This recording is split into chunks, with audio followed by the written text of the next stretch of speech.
उस साल सर्दियों की ठंड हड्डियों तक कांप रही थी। दुनिया के सारे रंग जैसे फीके पड़ गए थे और आसमान में बस एक बेरंग सफेदी बची थी। विक्रम सिंह अपने छोटे कटे हुए बालों पर अजीब तरह से हाथ फेर रहा था। हथेली पर बालों की चुभन एक नई और अपरिचित दुनिया का एहसास करा रही थी। कल तक उसका अपना कमरा, उसकी अपनी जिंदगी, सब कुछ एक सपने की तरह दूर लग रहा था।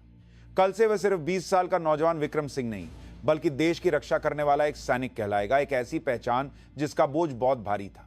रात के खाने की मेज हमेशा की तरह सजी थी, लेकिन हवा में एक अजीब सा भारीपन था। चम्मच और प्लेटों के टकराने की आवाजें ही उस खामोशी को तोड़ रही थी। मां जबरदस्ती मुस्कुराते हुए विक्रम की थाली में खाना परोस रही थी, लेकिन उनकी आंखें पहले ही आंसुओं से नम थीं। विक्रम चुपचाप निवाले निगल रहा था। उसे समझ नहीं आ रहा था कि क्या कहे। मैं जल्दी ही वापस आऊंगा जैसे घिसे पिटे शब्द इस माहौल के बोझ को उठाने के लिए बहुत हल्के थे। और चिंता मत करो कहने से मां की फिक्र रत्ती भर भी कम नहीं होने वाली थी, यह वह जानता था। खाना खत्म होने के बाद पिता ने विक्रम को अपनी स्टडी में बुलाया। पिता की स्टडी हमेशा से विक्रम के लिए एक सम्मान और भय की जगह रही थी। एक दीवार पूरी तरह से किताबों से भरी थी। भारी लकड़ी की मेज और उस पर रखे अनगिनत मेडल और सम्मान चिन्ह उसके पिता के व्यक्तित्व के वजन को दर्शाते थे।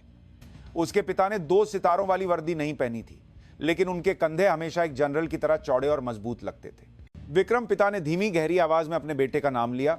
फिर उन्होंने बिना कुछ कहे व्हिस्की के गिलास में सुनहरे रंग का तरल डाला। उसके पिता शराब को हाथ भी नहीं लगाते थे। विक्रम बस चुपचाप अपने पिता को देखता रहा। क्या तुम सच में ठीक रहोगे? यह एक सवाल से ज्यादा एक पुष्टि थी। जब विक्रम ने अपनी पृष्ठभूमि छिपाकर एक आम सिपाही के रूप में भर्ती होने की बात कही थी, तो पिता ने ज्यादा विरोध नहीं किया था। वह जानते थे कि उनके बेटे की जिद को तोड़ना नामुमकिन है और कहीं ना कहीं वह उसकी इस आत्मनिर्भरता पर गर्व भी महसूस कर रहे थे। लेकिन एक पिता के मन में अपने बेटे को एक अनजाने खतरे में भेजने की चिंता को वह छिपा नहीं सके। भारतीय सेना नामक इस विशाल संगठन की कार्यप्रणाली, इसकी अच्छाइयों और इसकी अंधेरी सच्चाइयों को उनसे बेहतर कौन जानता था। जी पिताजी, ये मेरा चुना हुआ रास्ता है, विक्रम ने बिना किसी हिचकिचाहट के जवाब दिया।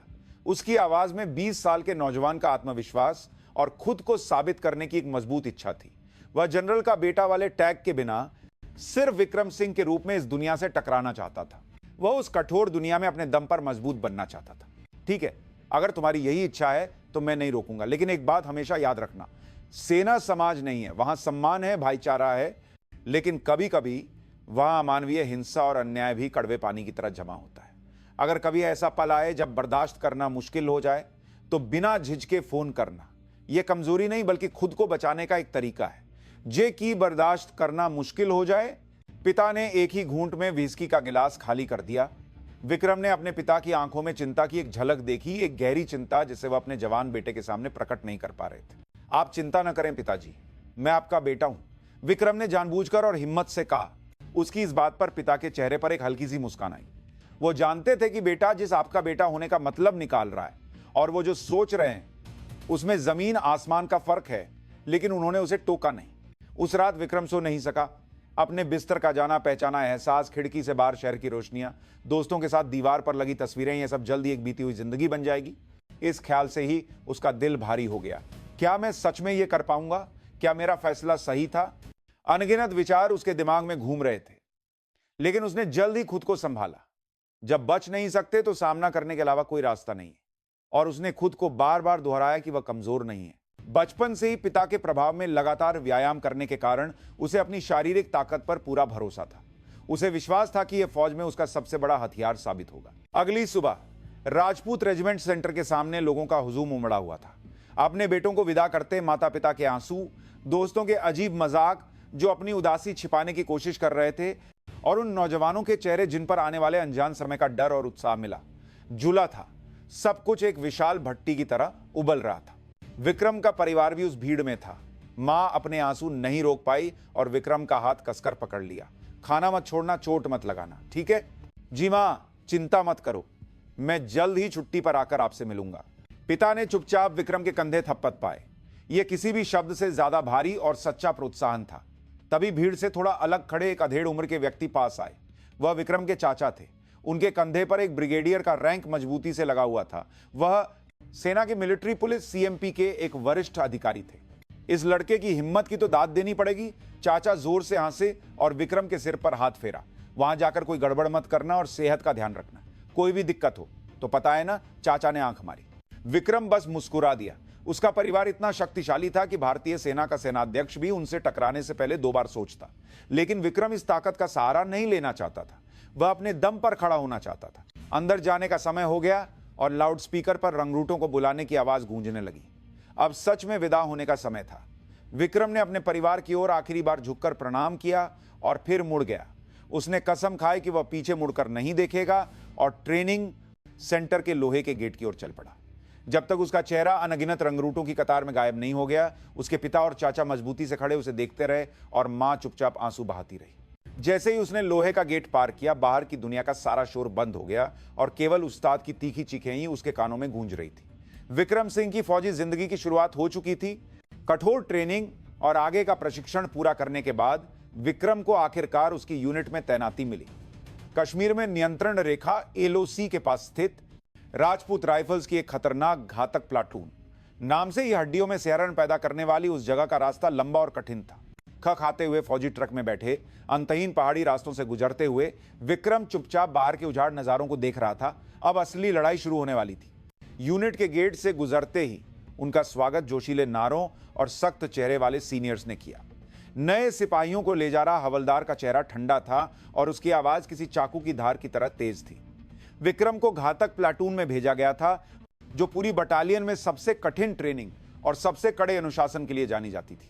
बैरक में घुसते ही दर्जनों आंखें एक साथ उसकी ओर घूम गईं। अपने बक्से को ठीक करता हुआ सीनियर, बूट पॉलिश करता सीनियर, यहां तक कि चिट्ठी लिखता हुआ सीनियर भी सबने अपना काम रोक दिया और नए सिपाहियों को ऐसे घूरने लगे जैसे चिड़ियाघर में कोई नया जानवर आया हो।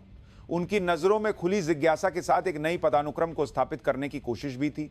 ओए नए, नाम क्या है तेरा? सबसे ऊपर वाले बंकर बेड पर लेटा हुआ एक हवलदार ने सुस्त आवाज में पूछा। वह हवलदार भूपिंदर सिंह था, बैरक का असली राजा।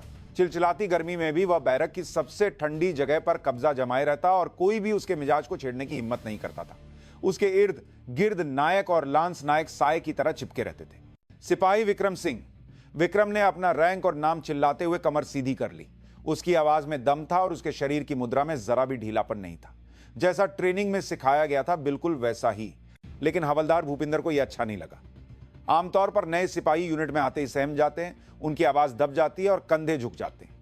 लेकिन इस लड़के में एक अजीब सा आत्मविश्वास था और यही आत्मविश्वास उसे चुभ रहा था। आवाज ही बुलंद है या दम भी है, चलो देखते हैं। भूपिंदर के इशारे पर उसके पास बैठा नायक पवन कुमार आगे बढ़ा। वह एक कुटिल मुस्कान के साथ विक्रम के चारों ओर घूमने लगा। ओए नए, फौज में आने से पहले क्या करता था? स्टूडेंट था। स्टूडेंट? शक्ल से तो खिलाड़ी लगता है। बचपन से लगातार करता आया हूं। विक्रम ने झूठ नहीं बोला। वह कराटे और जूडो में ब्लैक बेल्ट था, लेकिन उसे इस बात का ढिंढोरा पीटने की जरूरत महसूस नहीं हुई। उसने बस सच्चाई से जवाब दिया, लेकिन उसकी यह सच्चाई पवन को घमंड लगी। क्या खेल? कौन सा खेल? जरा देखें तो। पवन ने मजाक में विक्रम के कंधे पर जोर से थपकी मारी। उसने काफी ताकत लगाई थी, लेकिन विक्रम टस से मस नहीं हुआ। उसके चट्टान जैसे मजबूत कंधे से टकराकर पवन का हाथ ही शर्मिंदा हो गया। एक पल के लिए बैरक का माहौल ठंडा पड़ गया। हवलदार भूपिंदर की भौहें तन गईं। अरे इस साले में तो हिम्मत है। तभी बैरक का दरवाजा खुला और platoon commander lieutenant Animesh Verma अंदर आए। उनके चेहरे पर अभी भी एक नए नवेले अफसर की मासूमियत थी, लेकिन उनकी आंखें किसी बात से थकी हुई और उदास लग रही थी। वह नए सिपाही के आने की रिपोर्ट सुनकर बस अनिच्छा से चेहरा दिखाने आए थे। ओ, नया सिपाही आ गया। ठीक से रहना, कोई दिक्कत हो तो मुझे बताना, लेफ्टिनेंट वर्मा ने एक बेजान आवाज में कहा और तुरंत चले गए। उनके लिए प्लाटून के जवान बस एक बोझ थे, आंकड़े जो उनकी फौजी जिंदगी में कोई समस्या पैदा न करें, बस इतना ही काफी था। उनकी यह उदासीनता बैरक के बिगड़े हुए ताकतवर लोगों के लिए एक वरदान की तरह थी। लेफ्टिनेंट वर्मा के जाते ही सीनियर्स का अदृश्य दबाव शुरू हो गया। विक्रम को जानबूझकर सबसे गंदे और मुश्किल काम दिए जाने लगे। टॉयलेट की सफाई, मेज का बचा हुआ खाना फेंकना, तेल की टंकी साफ करना, सारे बुरे काम उसके हिस्से में आते थे। जब उसके साथ आए दूसरे नए सिपाही बहाने बनाकर आराम करते, तब भी विक्रम चुपचाप अपना काम करता रहता। उसने एक बार भी शिकायत नहीं की। ऐसा नहीं था कि उसे मुश्किल नहीं हो रही थी, लेकिन उसने इसे फौजी जीवन का हिस्सा मानकर सह लिया। लेकिन उसके इस रवैये ने सीनियर्स की नजर में उसे एक न सुधरने वाला लड़का बना दिया।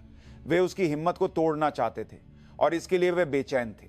उसकी न झुकने वाली आंखें अन्यायपूर्ण आदेशों को चुपचाप मानने लेकिन कभी भी दीनहीन न दिखने वाला उसका रवैया, ये सब उनके अहंकार को चोट पहुंचा रहा था। वे उस तरह के लोग थे जिन्हें दूसरों पर वही अन्याय करके खुशी मिलती थी जो उन्होंने खुद झेला था। एक शाम जब सब रोल कॉल की तैयारी कर रहे थे, नायक पवन ने विक्रम को बैरक के पीछे वाले स्टोर रूम में बुलाया। स्टोर रूम हर तरह के कबाड़ से भरा था और वहां अंधेरा और सीलन की गंध थी। पवन अकेला नहीं था, उसके साथ कुछ और सिपाही भी थे जो नीचता से मुस्कुरा रहे थे। ओए विक्रम, आजकल फौज में मजा आ रहा है क्या? नहीं साहब। नहीं क्या बे साले, तेरी आंखों में तो शिकायत भरी पड़ी है। हम क्या मजाक लगते हैं तुझे? पवन एक कदम आगे बढ़ा और अपनी उंगली से विक्रम की छाती पर पुक करने लगा। तेरे जैसे लौंडों को थोड़ा ठोकना पड़ता है तब अकल ठिकाने आती है। बाहर किसी बड़े बाप की औलाद है, क्या इतना अकड़ता क्यों है? विक्रम ने अपने होंठ भींच लिए।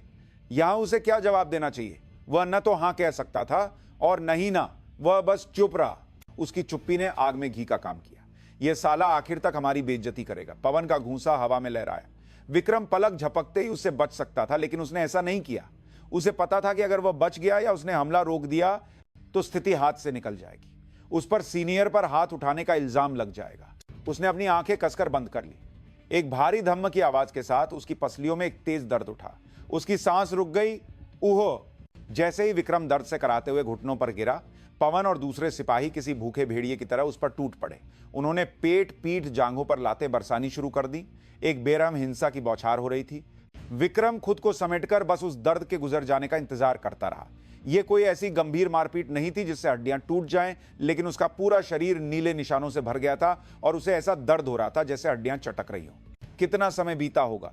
बाहर से रोल कॉल की तैयारी की आवाजें आने पर उन्होंने गालियां बकते हुए लाते मारना बंद कर दिया। आगे से आंखें नीचे करके चलना, समझा? पवन ने विक्रम के बाल पकड़कर उसे ऊपर उठाते हुए धमकाया। विक्रम ने खून का स्वाद महसूस करते हुए थूक निगला और मुश्किल से सिर हिलाया। स्टोर रूम से निकलते हुए उनकी हंसी की आवाजें उसके पीठ में खंजर की तरह चुभ रही थी। अकेले रह जाने पर विक्रम काफी देर तक उस ठंडे सीमेंट के फर्श से उठ नहीं पाया। अपमान, गुस्सा और लाचारी की भावना ने उसे पूरी तरह से जकड़ लिया था। उसके पिता और चाचा के चेहरे उसकी आंखों के सामने घूम गए। सिर्फ एक फोन कॉल और यह सारी स्थिति एक पल में खत्म हो सकती थी, लेकिन वह ऐसा नहीं कर सकता था। यह उसकी अपनी लड़ाई थी। उसे किसी भी तरह अपने दम पर इसे जीतना था। वह लड़खड़ाते हुए उठा। फटे होंठ से निकलते खून को उसने हाथ के पिछले हिस्से से पोंछा और उस अंधेरे में एक अटूट संकल्प लिया जिसे वह बार बार दोहरा रहा था। उसकी असली फौजी जिंदगी अब शुरू हुई थी। उस दिन के बाद विक्रम के प्रति प्रताड़ना और भी खुली और व्यवस्थित हो गई। यह एक अदृश्य युद्ध जैसा था। उस युद्ध के मैदान में विक्रम अकेला अनगिनत दुश्मनों से लड़ रहा था। हवलदार भूपिंदर सिंह और नायक पवन कुमार के नेतृत्व वाला समूह विक्रम को अपने तनाव को दूर करने वाले खिलौने की तरह इस्तेमाल करने लगा। खाने के समय वे जानबूझकर उसकी थाली में कचरा फेंक देते या उसे टांग अड्डाकर गिरा देते थे। जब वह गिरी हुई और गंदी थाली के साथ खड़ा होता तो वे पेट पकड़कर हंसते और उसका मजाक उड़ाते। अरे, ये तो ठीक से खाना भी नहीं खा सकता। ये प्रताड़ना इतनी चतुराई से की जाती थी कि ड्यूटी पर मौजूद किसी भी अधिकारी को पता न चले। दूसरे सिपाही ये सब देखकर भी अनदेखा कर देते थे। कोई भी उसे बचाने के लिए आगे नहीं आता था। उन्हें डर था कि अगर वे बीच में पड़े तो वे भी प्रताड़ना का अगला निशाना बन सकते हैं। यही डर उन्हें चुप रखता था। निजी समय में भी विक्रम को आराम करने की इजाजत नहीं थी। सीनियर्स के बूट पॉलिश करना, उनकी सिकुड़ी हुई वर्दियां इस्त्री करना और उनके बक्से व्यवस्थित करना, यह सब उसकी जिम्मेदारी थी। उसके हाथों में छाले पड़ गए थे और उसकी कमर टूटने लगती थी, लेकिन वह चुपचाप दिए गए काम करता रहा। उसकी यह ईमानदारी उनकी क्रूरता को और भी बढ़ा रही थी। यह साला तो जो भी कहो कर देता है, कोई मजा ही नहीं है। वे उसे प्रताड़ित करने के नए नए तरीके सोचने लगे। रात में पीड़ा और भी गहरी हो जाती थी। जब सब सो जाते तो भूपिंदर या पवन संतरी की ड्यूटी पर खड़े विक्रम को टॉयलेट या स्टोर रूम में बुलाते और फिर बिना किसी कारण के वे उसे मारते। चेहरे पर घूंसे मारना तो आम बात थी। वे राइफल के बट से उसकी पिंडलियों पर भी मारते थे। उसका मुंह बंद करके की जाने वाली इस हिंसा के सामने विक्रम बेबस था। उसका पूरा शरीर नीले काले निशानों से ढोंक गया था। नहाते समय आईने में अपने शरीर को देखना एक भयानक अनुभव था, लेकिन उसने कभी दर्द का इजहार नहीं किया। अगली सुबह वह ऐसे उठता जैसे कुछ हुआ ही ना हो और अपने दैनिक कामों में लग जाता। उसकी यह हालत देखकर सीनियर्स उसे ढीठ और उसके बैच के साथी उसे बेवकूफ समझते थे। एक बार ट्रेनिंग के दौरान पवन ने जानबूझकर विक्रम को असली गोलियों से भरी एक मैगजीन देते हुए कहा, ओए विक्रम, इसे पकड़ और गलती से एक गोली चला दे। तू भी आराम से रहेगा और हम भी। ये सीधे सीधे हत्या के लिए उकसाना था। विक्रम ने महसूस किया कि उसके रोंगटे खड़े हो गए। उसने चुपचाप मैगजीन ली, उसे वापस बॉक्स में रखा और ताला लगा दिया। उसकी आंखों में कोई घबराहट नहीं थी, लेकिन अंदर से वह गुस्से से उबल रहा था। ये लोग इंसान नहीं थे। यह प्रताड़ना शारीरिक हिंसा से आगे बढ़कर मानसिक स्तर पर भी पहुंच गई थी। वे विक्रम के परिवार के बारे में लगातार पूछते रहते। ओए, तेरा घर अमीर है क्या? बाप क्या करता है? एक साधारण कंपनी में काम करते हैं, विक्रम ने पहले से तैयार झूठ दोहराया। उसके जवाब पर भूपिंदर हंसा। कंपनी में काम करने वाले का बेटा इतना करता है, किसी कंपनी के मालिक का बेटा है क्या? वे विक्रम के सामने ही उसके माता पिता को गंदी गालियां देते थे। अपने ऊपर की गई हिंसा तो वह सह सकता था, लेकिन अपने माता पिता का अपमान बर्दाश्त करना मुश्किल था। उसकी मुट्ठियां भींच जाती और जबड़ा कांपने लगता, लेकिन उसने सब्र किया। अगर वह यहां आपा खो देता तो सब खत्म हो जाता, वह उनके जाल में फंस जाता। विक्रम ने अपने platoon commander lieutenant Animesh Verma से मिलने का समय मांगा। उसने सोचा कि यह आखिरी मौका है। नियमों और प्रक्रियाओं के अनुसार यह सबसे तार्किक समाधान था। कांपते हुए दिल से उसने प्लाटून कमांडर के दफ्तर का दरवाजा खटखटाया। लेफ्टिनेंट वर्मा अपनी मेज पर बैठकर स्मार्टफोन पर गेम खेलने में व्यस्त थे। क्या बात है? उसने अपनी नजरें हटाए बिना लापरवाही से पूछा। साहब, आपसे कुछ बात करनी है। हम? बोलो। विक्रम ने गहरी सांस ली और बोलना शुरू किया। उसने किसी विशेष सीनियर का नाम नहीं लिया। उसने बस यह बताया कि यूनिट में उत्पीड़न गंभीर है और वह भी इसका शिकार है। अगर लेफ्टिनेंट वर्मा में थोड़ी भी दिलचस्पी होती तो वो इसका मतलब समझ जाते और आगे की कार्रवाई करते, लेकिन वर्मा ने अपनी झुंझलाहट को खुलेआम जाहिर किया। देखो विक्रम, फौज में यह सब चलता है, सिर्फ तुम्हें ही मुश्किल नहीं हो रही है। सब ऐसे ही सहते हुए फौजी जिंदगी काटते हैं, और वैसे भी जब तुम नए होते हो तो थोड़ी मुश्किल होती है। समय के साथ सब ठीक हो जाएगा। लेकिन साहब, यह हद से ज्यादा हो रहा है। क्या हद? तुम क्या जानते हो हद के बारे में? बस सीनियर्स जो कहें वो करो, थोड़ा नरमी से पेश आओ तो सब तुम्हें पसंद करेंगे। तुम बहुत अकड़ दिखाते हो, इसीलिए ऐसा हो रहा है, नहीं क्या? आगे से थोड़ा समझदारी से काम लेना, समझे? लेफ्टिनेंट वर्मा ने सारी जिम्मेदारी विक्रम पर डाल दी। वह मामले की तह तक जाने से ज्यादा इस बात से डर रहा था कि मामला बड़ा हो गया तो उसके करियर पर दाग लग जाएगा। समस्याग्रस्त प्लाटून का ठप्पा लगते ही उसकी तरक्की का रास्ता बंद हो जाना तय था। उसने अपनी सुरक्षा के लिए एक सिपाही की बलि देना चुना। जाओ, अपना काम करो। स्मार्टफोन गेम में हारने की वजह से वर्मा ने चिढ़कर हाथ हिलाया। विक्रम अब और कुछ नहीं कह सका। यह उम्मीद की आखिरी किरण के टूटने का पल था।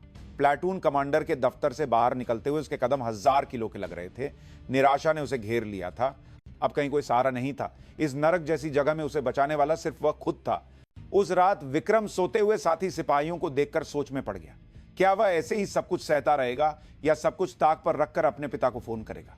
उसका दिमाग उलझ गया था, लेकिन वह दूसरा विकल्प नहीं चुन सकता था। यह अपने सिद्धांतों को धोखा देना होता, और शायद उसे अब भी एक धुंधली सी उम्मीद थी कि हालात सुधर सकते हैं। समय बीतने पर जब वह खुद नायक या हवलदार बन जाएगा तो क्या वह इस अन्यायपूर्ण संस्कृति को बदल नहीं पाएगा?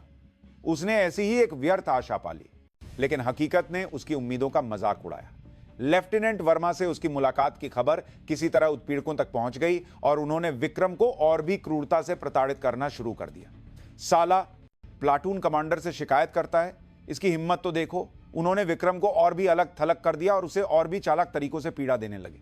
विक्रम अब हर दिन गुजार नहीं रहा था, बल्कि सचमुच जीवित रहने के लिए संघर्ष कर रहा था। वह एक अंतहीन अंधेरी सुरंग में अकेले चलने जैसा महसूस कर रहा था, और उसे यह पता नहीं था कि उस सुरंग के अंत में और भी भयानक निराशा उसका इंतजार कर रही थी। पतझड़ गहरा हो गया था और पहाड़ लाल और पीले रंगों से भर गए थे, लेकिन विक्रम की फौजी जिंदगी अभी भी कड़ाके की सर्दियों में थी। सीनियर्स का उत्पीड़न अब उसकी दिनचर्या बन चुका था और उसका शरीर और मन धीरे धीरे घिस रहे थे। बाहर से वह एक अटूट चट्टान की तरह दिखने की कोशिश कर रहा था, लेकिन अंदर से वह बहुत पहले ही अपनी सीमा पर पहुंच चुका था। उसे हर रात बुरे सपने आते थे और खाना निगलना भी मुश्किल हो गया था, जिससे वह दिन ब दिन कमजोर होता जा रहा था। उसी समय यूनिट में एक बटालियन स्तरीय सामरिक अभ्यास की योजना बनाई गई। यह कई दिनों तक पूरी वर्दी और साजो सामान के साथ पहाड़ों में घूमते हुए काल्पनिक दुश्मन से लड़ने का अभ्यास था, जो शारीरिक रूप से सबसे थका देने वाली अभ्यासों में से एक था। जब हर कोई अभ्यास की तैयारी में व्यस्त था, हवलदार भूपिंदर सिंह और नायक पवन कुमार एक और भयावह योजना बना रहे थे। उन्होंने इस अभ्यास को विक्रम की हिम्मत को पूरी तरह से तोड़ने का मौका बनाने का फैसला किया। इस बार इस साले को सबक सिखाते हैं। अभ्यास के दौरान होने वाले हादसे तो किसी के बस में नहीं होते हैं ना। उनकी बातचीत में कोई हिचकिचाहट नहीं थी।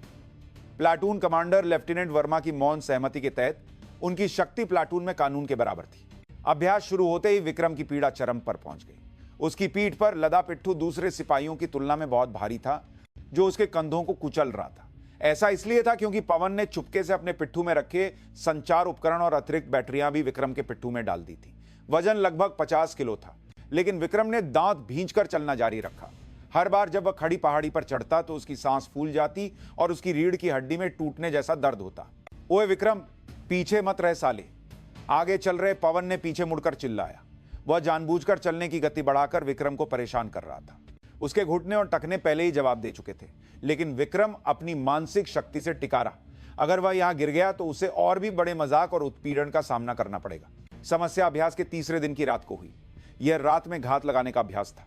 घने अंधेरे में जब हर कोई अपनी सांस रोके हुए दुश्मन के आने का इंतजार कर रहा था, पवन ने विक्रम को बुलाया। विक्रम, यहां। जब विक्रम पास पहुंचा तो पवन ने एक नीच मुस्कान के साथ कहा, तूने कहा था कि तूने खेल कूद किया है ना? तो फिर यह भी कर सकता होगा। उसने विक्रम को पूरी वर्दी और पिट्ठू के साथ मुर्गा बनने का आदेश दिया। यह एक अत्यंत दर्दनाक सजा थी। अभ्यास से थके हुए शरीर और भारी पिट्ठू के साथ इस स्थिति में रहना किसी यातना से कम नहीं था। ठीक से नहीं कर सकता साले। जब विक्रम का शरीर डगमगाया तो पवन ने अपनी राइफल के बट से उसकी पीठ पर वार किया। एक धम की आवाज के साथ विक्रम आगे की ओर गिर गया। पिट्ठू के वजन के नीचे वह सांस नहीं ले पा रहा था। उफ़ेच, नौटंकी मत कर और फिर से कर। विक्रम कांपते हुए हाथों से किसी तरह खुद को सहारा देकर फिर से उसी स्थिति में आ गया। खून उसके सिर में दौड़ रहा था और उसकी आंखों के सामने अंधेरा छा रहा था। उसके शरीर की हर मांसपेशी चीख रही थी। तभी पास में खड़ा हवलदार भूपिंदर हंसते हुए पास आया। अरे बस इतना ही तो मजा नहीं आएगा, चलो हमारे नए सिपाही की थोड़ी और कसरत करवाएं।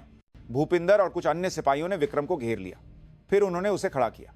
चल अब एक 100 उठक बैठक कर, पूरा पिट्ठू पहनकर, समझा? यह एक जानलेवा आदेश था। उसके पहले से ही थके हुए शरीर के लिए यह असंभव था। मैं नहीं कर सकता। विक्रम ने पहली बार आदेश मानने से इनकार कर दिया। अब और बर्दाश्त करना नामुमकिन था। उसके इस प्रतिरोध पर भूपिंदर का चेहरा ठंडा पड़ गया। क्या कहा? साले पागल हो गया है क्या? मेरी हालत ऐसी नहीं है कि मैं ये कर सकूं। मेरे घुटनों पर। चुप कर साले, जो कहा है वो कर। भूपिंदर ने चिल्लाते हुए विक्रम का कॉलर पकड़ लिया और उसे जबरदस्ती नीचे बैठाने की कोशिश की। उसी पल पवन ने पीछे से विक्रम की पीठ पर राइफल के बट से जोर से वार किया। जैसे ही विक्रम ने आगे की ओर गिरते हुए शरीर को संभालने के लिए अपनी टांगों पर जोर दिया, उसके दोनों घुटनों से कड़ाक की एक भयानक आवाज आई। आहा! विक्रम के मुंह से एक चीख निकल गई। जिंदगी में कभी महसूस न किया गया। हड्डियों और मांस के फटने जैसा एक भयानक दर्द उसके पूरे शरीर में फैल गया। वह वहीं जमीन पर गिर गया और अपने घुटनों को पकड़कर तड़पने लगा। ठंडा पसीना बारिश की तरह बह रहा था और उसकी आंखों के सामने सब कुछ सफेद हो गया था। क्या है, नौटंकी कर रहा है? भूपिंदर और पवन को पहले लगा कि वह बहाना बना रहा है, लेकिन विक्रम का दर्द कोई अभिनय नहीं था। वह सचमुच अपने घुटनों को पकड़े हुए ठीक से सांस भी नहीं ले पा रहा था। जब उन्हें एहसास हुआ कि स्थिति गंभीर है तो उनके चेहरों पर घबराहट छा गई। अरे क्या यह सच में घायल हो गया? एक सिपाही ने डरी हुई आवाज में कहा। उनकी इस क्रूरता को दूर से देख रहे प्लाटून कमांडर लेफ्टिनेंट वर्मा अनिच्छा से पास आए। फिर क्या हुआ? गिरे हुए और कराते हुए विक्रम को देखकर वर्मा का चेहरा सख्त हो गया। यह कैसे हुआ? साहब, सिपाही विक्रम अभ्यास करते हुए अकेले फिसल कर गिर गया। पवन ने तुरंत एक झूठी कहानी गढ़ दी। वर्मा ने उसकी बात पर विश्वास नहीं किया, लेकिन वह सच्चाई का पता लगाने का इरादा नहीं रखता था। अभ्यास के दौरान हुई दुर्घटना इस तरह रिपोर्ट करने पर उसकी जिम्मेदारी कम से कम होगी। उसने विक्रम के पास जाकर उसकी हालत देखी। ओए विक्रम, उठ सकते हो? विक्रम जवाब नहीं दे सका। दर्द के मारे उसका होश जा रहा था। उसके घुटने पहले ही असामान्य रूप से सूजने लगे थे। आखिरकार विक्रम को दूसरे सिपाहियों द्वारा उठाकर पहाड़ से नीचे लाना पड़ा। घने अंधेरे में स्ट्रेचर पर ले जाते समय विक्रम ने अपने धुंधलाते हुए होश में सोचा। उसकी हिम्मत टूट चुकी थी। अपने दम पर सब कुछ जीतने का उसका दृढ़ संकल्प और वादा इस बेरहम हिंसा के सामने चकनाचूर हो गया था। यह सिर्फ एक शारीरिक चोट नहीं थी, यह उसके आत्म सम्मान और आत्मा के टूटने का पल था। अभ्यास रोक दिया गया और विक्रम को तुरंत यूनिट की मेडिकल इंस्पेक्शन में रूम में ले जाया गया, लेकिन वहां का डॉक्टर हड्डी रोग विशेषज्ञ नहीं था। उसने विक्रम के सूजे हुए घुटनों को यूं ही देखकर कहा कि यह बस एक मोच या लिगामेंट में मामूली चोट होगी और उसे दर्द निवारक दवाएं और एक कच्चा प्लास्टर लगाकर भेज दिया। कुछ दिन आराम करो, ठीक हो जाएगा। जवान लड़के की हड्डियां मजबूत होती हैं। डॉक्टर की लापरवाही भरी तशखीस और रवाये ने स्थिति को और भी खराब कर दिया। विक्रम को बिना किसी उचित इलाज के यूनिट के आइसोलेशन वार्ड में छोड़ दिया गया। दर्द कल्पना से परे था। रात में धड़कते घुटनों के कारण वह एक पल भी सो नहीं पाता था और दिन में वह बिस्तर पर बेबस लेटा हुआ बस छत को घूरता रहता। प्लाटून कमांडर लेफ्टिनेंट वर्मा ने अपनी जिम्मेदारी से बचने के लिए दुर्घटना की रिपोर्ट को पूरी तरह से मनगढ़ंत बनाया। उसने एक झूठी रिपोर्ट तैयार की जिसमें लिखा था सिपाही विक्रम रात के अभ्यास के दौरान व्यक्तिगत लापरवाही के कारण फिसलने से घुटने में चोट। हवलदार भूपिंदर और नायक पवन सहित सभी अपराधियों ने एक ही कहानी बताई और दूसरे सिपाहियों ने बदले के डर से चुप्पी साध ली। सच्चाई को इस तरह पूरी तरह से दफन कर दिया गया। वर्मा कभी कभी वार्ड में आकर विक्रम की हालत देखता, लेकिन उसकी दिलचस्पी सिर्फ इस बात पर थी कि विक्रम कहीं सच न बोल दे। विक्रम, मैं जानता हूं कि तुम्हें बुरा लग रहा है, लेकिन क्या कर सकते हैं। अभ्यास में चोट लगना बस एक बुरी किस्मत है। बात को बड़ा मत बनाओ, इससे तुम्हें ही परेशानी होगी। यह एक फुसलाहट और धमकी दोनों थी। विक्रम में जवाब देने की भी ताकत नहीं थी। वह बस दर्द और निराशा में कराता रहा। कई दिन बीत जाने के बाद भी विक्रम की हालत में कोई सुधार नहीं हुआ, बल्कि उसके घुटने हाथी के पैर की तरह सूज गए थे और जरा सा भी हिलने पर चाकू से काटने जैसा दर्द होता था। उसे तेज बुखार रहने लगा और ठंडा पसीना नहीं रुक रहा था।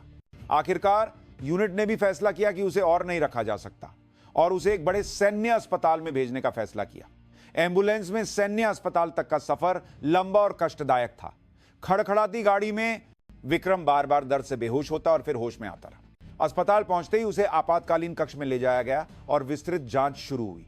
एक्स रे और एमआरआई किए गए। काफी देर बाद सफेद कोट पहने एक सैन्य डॉक्टर गंभीर चेहरे के साथ विक्रम के बिस्तर के पास आया। वह पहला डॉक्टर लग रहा था जो वास्तव में एक पेशेवर था। सिपाही विक्रम, जी साहब, तुमने इतनी देर तक इंतजार क्यों किया? हालत बहुत गंभीर है। डॉक्टर ने एमआरआई की तस्वीरें लाइट बॉक्स पर लगाते हुए समझाया।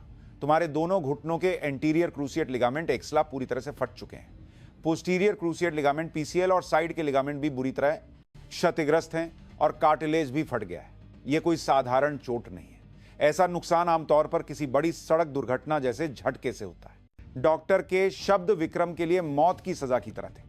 आईसीएल का पूरी तरह से फटना यह एथलीटों के लिए करियर खत्म होने जैसा होता है। उसे शायद पूरी जिंदगी इसके नतीजों के साथ जीना पड़ता।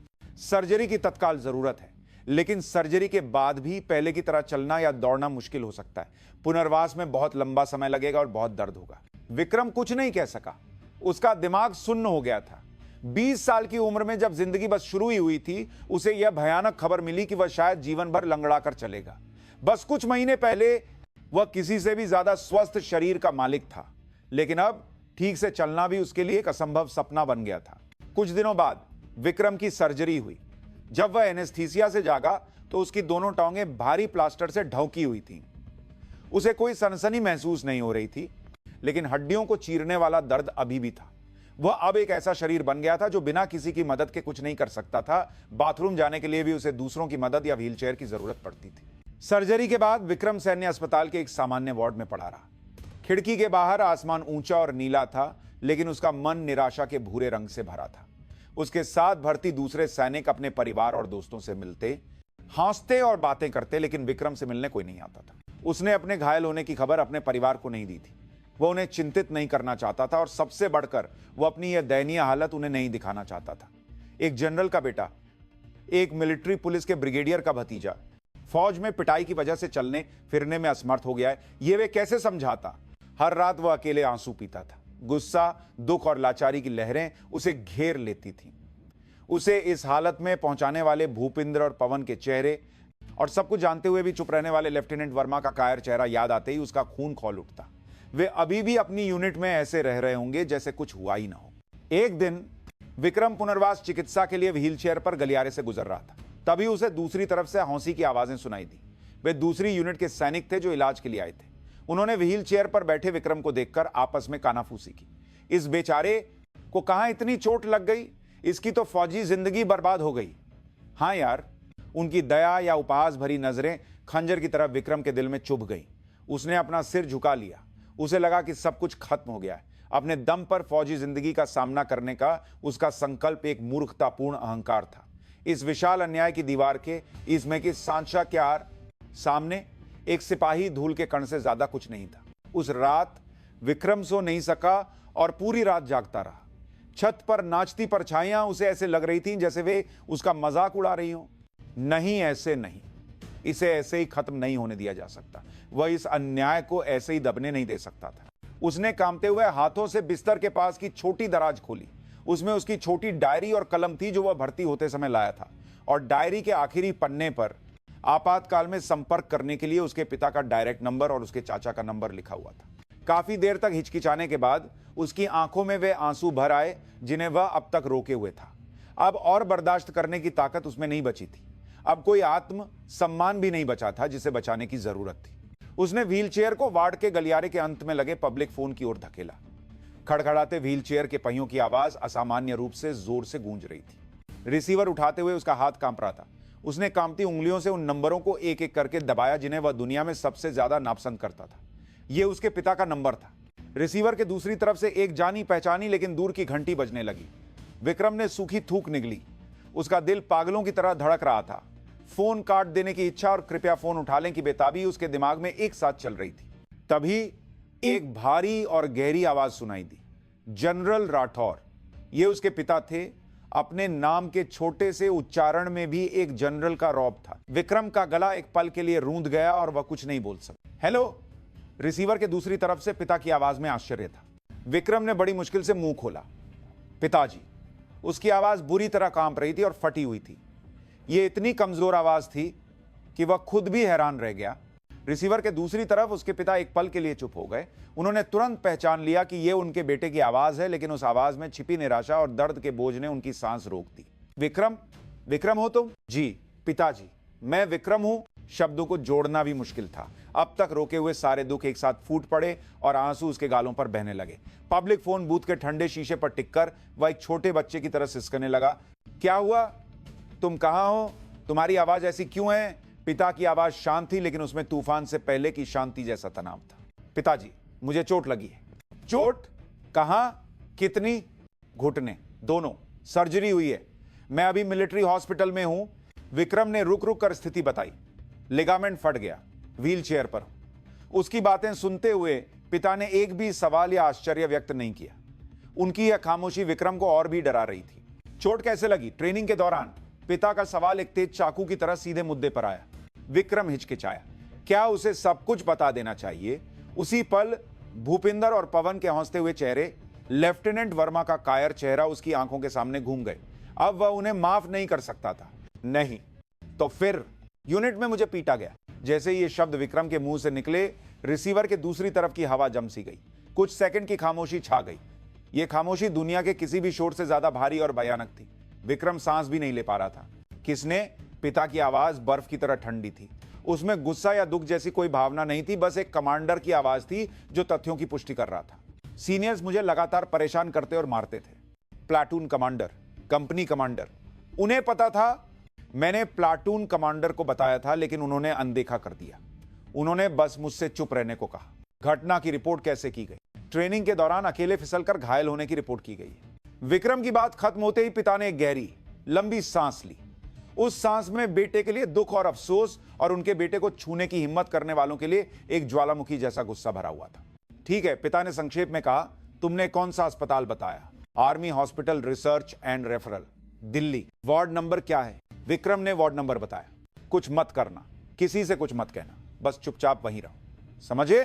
जी पिताजी, मैं जल्द ही आता हूं। फोन कट गया। टूट टूट टूट की ठंडी आवाज ही उसके कानों में गूंज रही थी। विक्रम ने रिसीवर रखा और व्हीलचेयर पर धंसा गया। उसे लगा जैसे उसके शरीर की सारी ताकत निकल गई। अब पासा फेंका जा चुका था। अब पीछे हटने का कोई रास्ता नहीं था। उसकी मनचाही साधारण फौजी जिंदगी पूरी तरह से खत्म हो चुकी थी। इसके बजाय एक ऐसा विशाल तूफान आने वाला था जिसकी उसने कल्पना भी नहीं की थी। एक तरफ उसे डर लग रहा था तो दूसरी तरफ उसे एक अजीब सी मुक्ति का एहसास हो रहा था। नरक जैसे समय का अंत अब दिखाई देने लगा था। उसी समय एक इन्फेंट्री डिवीजन के मुख्यालय में 2 सितारों वाले नेमप्लेट के पीछे major general Rajveer Singh Rathore phone रखकर कुछ देर तक शून्य में घूरते रहे। उनका चेहरा एक नकाब की तरह भावहीन था, लेकिन मेज पर रखे कागजों को पकड़े हुए उनके हाथ की नसें उभर आई थीं और वह कांप रहे थे। ये उनका बेटा था, जिसे वह सबसे मजबूत और सक्षम मानते थे। वह सेना नामक हिंसा के सामने बेरहमी से कुचलकर व्हील चेयर पर आ गया था। और तो और कमांडर नामक एक कायर ने सच्चाई को छुपाया और सारी जिम्मेदारी उनके बेटे पर डाल दी। यह अक्षम्य था। जनरल राठौर के दिमाग में एक सैनिक के रूप में तर्क और एक पिता के रूप में गुस्सा आपस में टकरा रहे थे, और अंत में गुस्से ने तर्क पर काबू पा लिया। उन्होंने मेज पर रखा दूसरा फोन उठाया। यह सेना का आंतरिक डायरेक्ट लाइन फोन था। उन्होंने सिर्फ एक नंबर दबाया। घंटी बजते ही दूसरी तरफ से एक दमदार आवाज आई। जय हिंद, ब्रिगेडियर समीर राठौर हियर। ये जनरल राठौर के छोटे भाई और सेना की मिलिट्री पुलिस सीएमपी के प्रमुख ब्रिगेडियर समीर राठौर थे। मैं बोल रहा हूं, जनरल राठौर की आवाज ऐसी लग रही थी जैसे नरक की गहराइयों से आ रही हो, धीमी और सर्द। भाई साहब क्या हुआ? भाई की आवाज में चिंता थी। इस समय भाई का खुद फोन करना एक दुर्लभ घटना थी। समीर, जनरल राठौर ने अपने भाई का नाम लिया। कल सुबह सूरज निकलने के साथ ही अपने सभी जांच अधिकारियों को तैयार कर लेना। कहां के लिए भाई साहब? कश्मीर राजपूत राइफल्स की उस यूनिट में, खासकर उनकी घातक प्लाटून। घातक प्लाटून, कोई बड़ी बात हो गई है क्या? ब्रिगेडियर राठौर की आवाज अटक गई। उन्हें रिसीवर के दूसरी तरफ से आ रही भाई की आवाज में जानलेवा इरादा महसूस हो रहा था। मेरा बेटा विक्रम वहां है। विक्रम? हां, मैंने सुना था कि उसकी पोस्टिंग वहां हुई है, लेकिन उन कमीनों ने मेरे बेटे की टांगें तोड़ दी। क्या? ब्रिगेडियर राठौर की आवाज एक पल के लिए जम गई। भाई साहब ये क्या? झूठी रिपोर्टें, मारपीट, उत्पीड़न और मामले को दबाने की कोशिश। कमांडर नामक वह कमीना सबसे आगे। सब कुछ बर्बाद हो चुका है। जनरल राठौर के मुंह से पहली बार गाली निकली। कल सुबह तक उस यूनिट के मेन गेट से लेकर संतरी पोस्ट, कमांडिंग ऑफिसर का दफ्तर, कंपनी कमांडर का दफ्तर, बैरक, यहां तक कि टॉयलेट के कमोड तक सब कुछ सील कर देना। एक भी कमीना यूनिट से बाहर नहीं जाना चाहिए और बाहर की दुनिया से कोई संपर्क नहीं होना चाहिए। सबूत मिटाने के लिए एक सेकंड भी मत देना। और तुम सबसे पहले उस platoon commander lieutenant Animesh Verma, havildar Bhupinder Singh और नायक पवन कुमार, इन 3 कमीनों का मुंह खुलवाना, चाहे कोई भी तरीका अपनाना पड़े। समझे? समझ गया भाई साहब? ब्रिगेडियर राठौर की आवाज गुस्से और दृढ़ संकल्प से भरी थी। जिसने उनके भतीजे, उनके सम्मानित भाई के बेटे को छूने की हिम्मत की थी, उन्हें वह कभी माफ नहीं कर सकते थे। एक भी कमीने को जिंदा मत छोड़ना। फोन रखकर जनरल राठौर अपनी कुर्सी से उठे। उन्होंने खिड़की के बाहर के अंधेरे को देखते हुए फैसला किया, यह सिर्फ एक सिपाही की पिटाई की जांच नहीं है, यह एक युद्ध है। उनके बेटे को कुचलने वाले हर किसी के खिलाफ एक पिता का भयानक बदला और सड़ी हुई सैन्य व्यवस्था को ठीक करने के लिए एक जनरल की खून जमा देने वाली सफाई की शुरुआत। अगली सुबह उस घातक प्लाटून के लिए नरक के दरवाजे खुलने वाले थे। अगली सुबह जब पूरब का आसमान हल्का हल्का रोशन होने लगा, कश्मीर में नियंत्रण रेखा लॉक के पास स्थित घातक प्लाटून की सुबह हमेशा की तरह शांत थी। रात भर गिरिऔज से बैरकों की छतें और परेड ग्राउंड सफेद हो गए थे और कभी कभार बजने वाले बिगुल की आवाज ही उस गहरी खामोशी को तोड़ रही थी। Platoon commander lieutenant Animesh Verma अपने गर्म क्वार्टर में अभी अभी नींद से जागा था। पिछली रात भी देर तक स्मार्टफोन पर गेम खेलने की वजह से उसका सिर भारी था। एक सिपाही के घायल होकर अस्पताल जाने की बात वह पूरी तरह से भूल चुका था। वह बस यही उम्मीद कर रहा था कि आज का दिन भी बिना किसी छाप लेके गुजर जाए। हवलदार भूपिंदर सिंह और नायक पवन कुमार भी गहरी नींद में थे। उनके लिए विक्रम सिंह एक खत्म हो चुका अध्याय था। अस्पताल चला गया था, इसलिए कुछ समय तक उसका चेहरा देखने को नहीं मिलेगा, और अगर वह वापस आ भी गया तो एक लंगड़ा सिपाही उनका क्या बिगाड़ लेगा। वे दृढ़ता से मानते थे कि उनका अपराध पूरी तरह से छिप गया है, लेकिन उनकी यह शांति ज्यादा देर तक नहीं टिकी। यूनिट के मेन गेट पर तैनात संतरियों ने सबसे पहले कुछ असामान्य महसूस किया। अंधेरे को चीरती हुई दर्जनों गाड़ियों की हेडलाइट्स तेजी से यूनिट की ओर आ रही थी। यह कोई सामान्य गाड़ियों का काफिला नहीं था। सबसे आगे एक काली सेडान थी और उसके पीछे मिलिट्री पुलिस सीएमपी लिखे हुए जीप और ट्रक लंबी कतार में थे। ऐसा लग रहा था जैसे कोई विशाल सांप रेंगते हुए यूनिट को निगलने आ रहा हो। यह क्या है? आज कोई अभ्यास है क्या?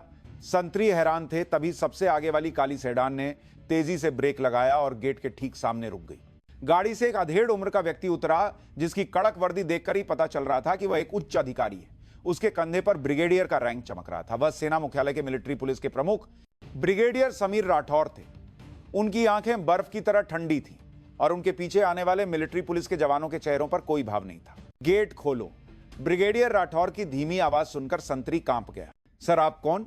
सेना मुख्यालय की मिलिट्री पुलिस। अब से यह पूरी यूनिट हमारे नियंत्रण में है। तुरंत गेट खोलो। बिना कुछ समझे संतरी ने गेट खोला और मिलिट्री पुलिस की गाड़ियां गरजते हुए अंदर घुस गईं। वे एक संगठित तरीके से आगे बढ़े। एक टीम बटालियन मुख्यालय की ओर, एक बैरकों की ओर और दूसरी संचार कक्ष और प्रशासनिक कार्यालय की ओर फैल गई।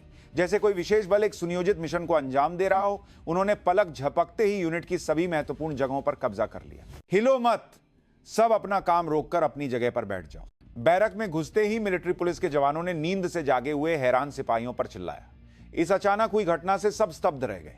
मिलिट्री पुलिस ने सभी सिपाहियों के निजी मोबाइल फोन जब्त कर लिए और बाहर से किसी भी तरह के संपर्क को पूरी तरह से काट दिया। प्रशासनिक कार्यालय में सभी दस्तावेज और कंप्यूटर जब्त कर लिए गए। बटालियन के कमांडिंग ऑफिसर और कंपनी कमांडर नाइट ड्रेस में ही दौड़ते हुए बाहर आए, लेकिन मिलिट्री पुलिस के जवानों ने उन्हें रोककर सख्ती से काबू में कर लिया। यह क्या हो रहा है? यह मेरा इलाका है, कमांडिंग ऑफिसर चिल्लाया। लेकिन एक जांच अधिकारी ने बिना किसी भाव के ठंडे स्वर में कहा, यह सेना मुख्यालय के मिलिट्री पुलिस प्रमुख का सीधा आदेश है। अब से इस यूनिट की कमान मिलिट्री पुलिस के हाथ में है। शांति से सहयोग करें। ब्रिगेडियर राठौर सीधे घातक प्लाटून के कमांडर के दफ्तर की ओर बढ़े। अभी ड्यूटी के लिए तैयार हो रहे लेफ्टिनेंट अनिमेश वर्मा ने अचानक घुसे मिलिट्री पुलिस के जवानों को देखकर उसका चेहरा सफेद पड़ गया। आप कौन हैं? ब्रिगेडियर राठौर ने जवाब देने के बजाय वर्मा की नेमप्लेट को तीखी नजरों से देखा। लेफ्टिनेंट अनिमेश वर्मा, यह वही नाम था जो उसके भाई ने बताया था। तू ही अनिमेश वर्मा है? आवाज में अपमान था। एक ब्रिगेडियर का एक लेफ्टिनेंट से तू करके बात करना। वर्मा डर से जम गया। जी साहब, अब से तुम सस्पेंड हो, हमारे साथ चलो। दो मिलिट्री पुलिस के जवानों ने वर्मा की दोनों बाहें पकड़ ली। उसने विरोध करने की हिम्मत भी नहीं की। उसे घसीटते हुए बाहर ले जाया गया। वो कर रहा कि बाहर ले जाया गया, उसी समय बैरक में हवलदार भूपिंदर सिंह और नायक पवन कुमार को मिलिट्री पुलिस द्वारा पहचाना गया। हवलदार भूपिंदर सिंह, नायक पवन कुमार, आगे आओ। दोनों को लगा जैसे उनका दिल रुक गया हो। उन्हें समझ नहीं आ रहा था कि उनका नाम क्यों पुकारा जा रहा है। बिना कुछ समझे जैसे ही वे आगे बढ़े, मिलिट्री पुलिस ने उनके हाथों में ठंडी हथकड़ियां पहना दी। अरे ये क्या कर रहे हो? पवन घबराकर चिल्लाया, लेकिन एक जवान ने उसका कॉलर पकड़कर ठंडे स्वर में कहा, चुप कर साले, तुम्हें क्या लगता है हमें तुम्हारी करतूतों के बारे में पता नहीं है? उसी पल भूपिंदर और पवन के दिमाग में विक्रम सिंह का चेहरा कौंध गया। कहीं उस साले की वजह से तो नहीं, लेकिन ऐसा कैसे हो सकता था? वे तो उसे एक मामूली सिपाही समझते थे जिसके पीछे कोई नहीं था। यह सब कैसे हो गया? लेफ्टिनेंट वर्मा, हवलदार भूपिंदर और नायक पवन को अलग अलग पूछताछ कक्षों में ले जाया गया। बंद दरवाजों के पीछे क्या होने वाला था यह कोई नहीं जानता था। यूनिट में अफरा तफरी का माहौल था। परेड ग्राउंड पर पूरी बटालियन इकट्ठा थी और उनके चारों ओर हथियारबंद मिलिट्री पुलिस के जवान खड़े थे। डरे हुए सिपाहियों के चेहरों पर उगते हुए सूरज की ठंडी रोशनी पड़ रही थी। और तभी यूनिट के ऊपर एक बड़े हेलीकॉप्टर की गड़गड़ाहट सुनाई दी। सभी सिपाहियों ने सिर उठाकर आसमान की ओर देखा। एक काले रंग का कमांड हेलीकॉप्टर धूल उड़ाते हुए परेड ग्राउंड के बीच में उतर रहा था। हेलीकॉप्टर का दरवाजा खुला और एक व्यक्ति बाहर निकला। उसके कंधों पर चमकते हुए दो सितारे उसकी शक्ति का बखान कर रहे थे। वह मेजर जनरल राजवीर सिंह राठौर थे। वह धीरे धीरे हेलीकॉप्टर से उतरे और यूनिट का जायजा लिया। उनके चेहरे पर कोई भाव नहीं था, लेकिन उस खामोशी में सब कुछ नष्ट कर देने वाला एक अथाह गुस्सा था। डरे हुए बटालियन के कमांडिंग ऑफिसर और कंपनी कमांडर हड़बड़ी में उनकी ओर दौड़े और सैल्यूट किया। जय हिंद सर, आप यहां कैसे? जनरल राठौर ने उनकी ओर देखा भी नहीं, जैसे वे रास्ते के पत्थर हों।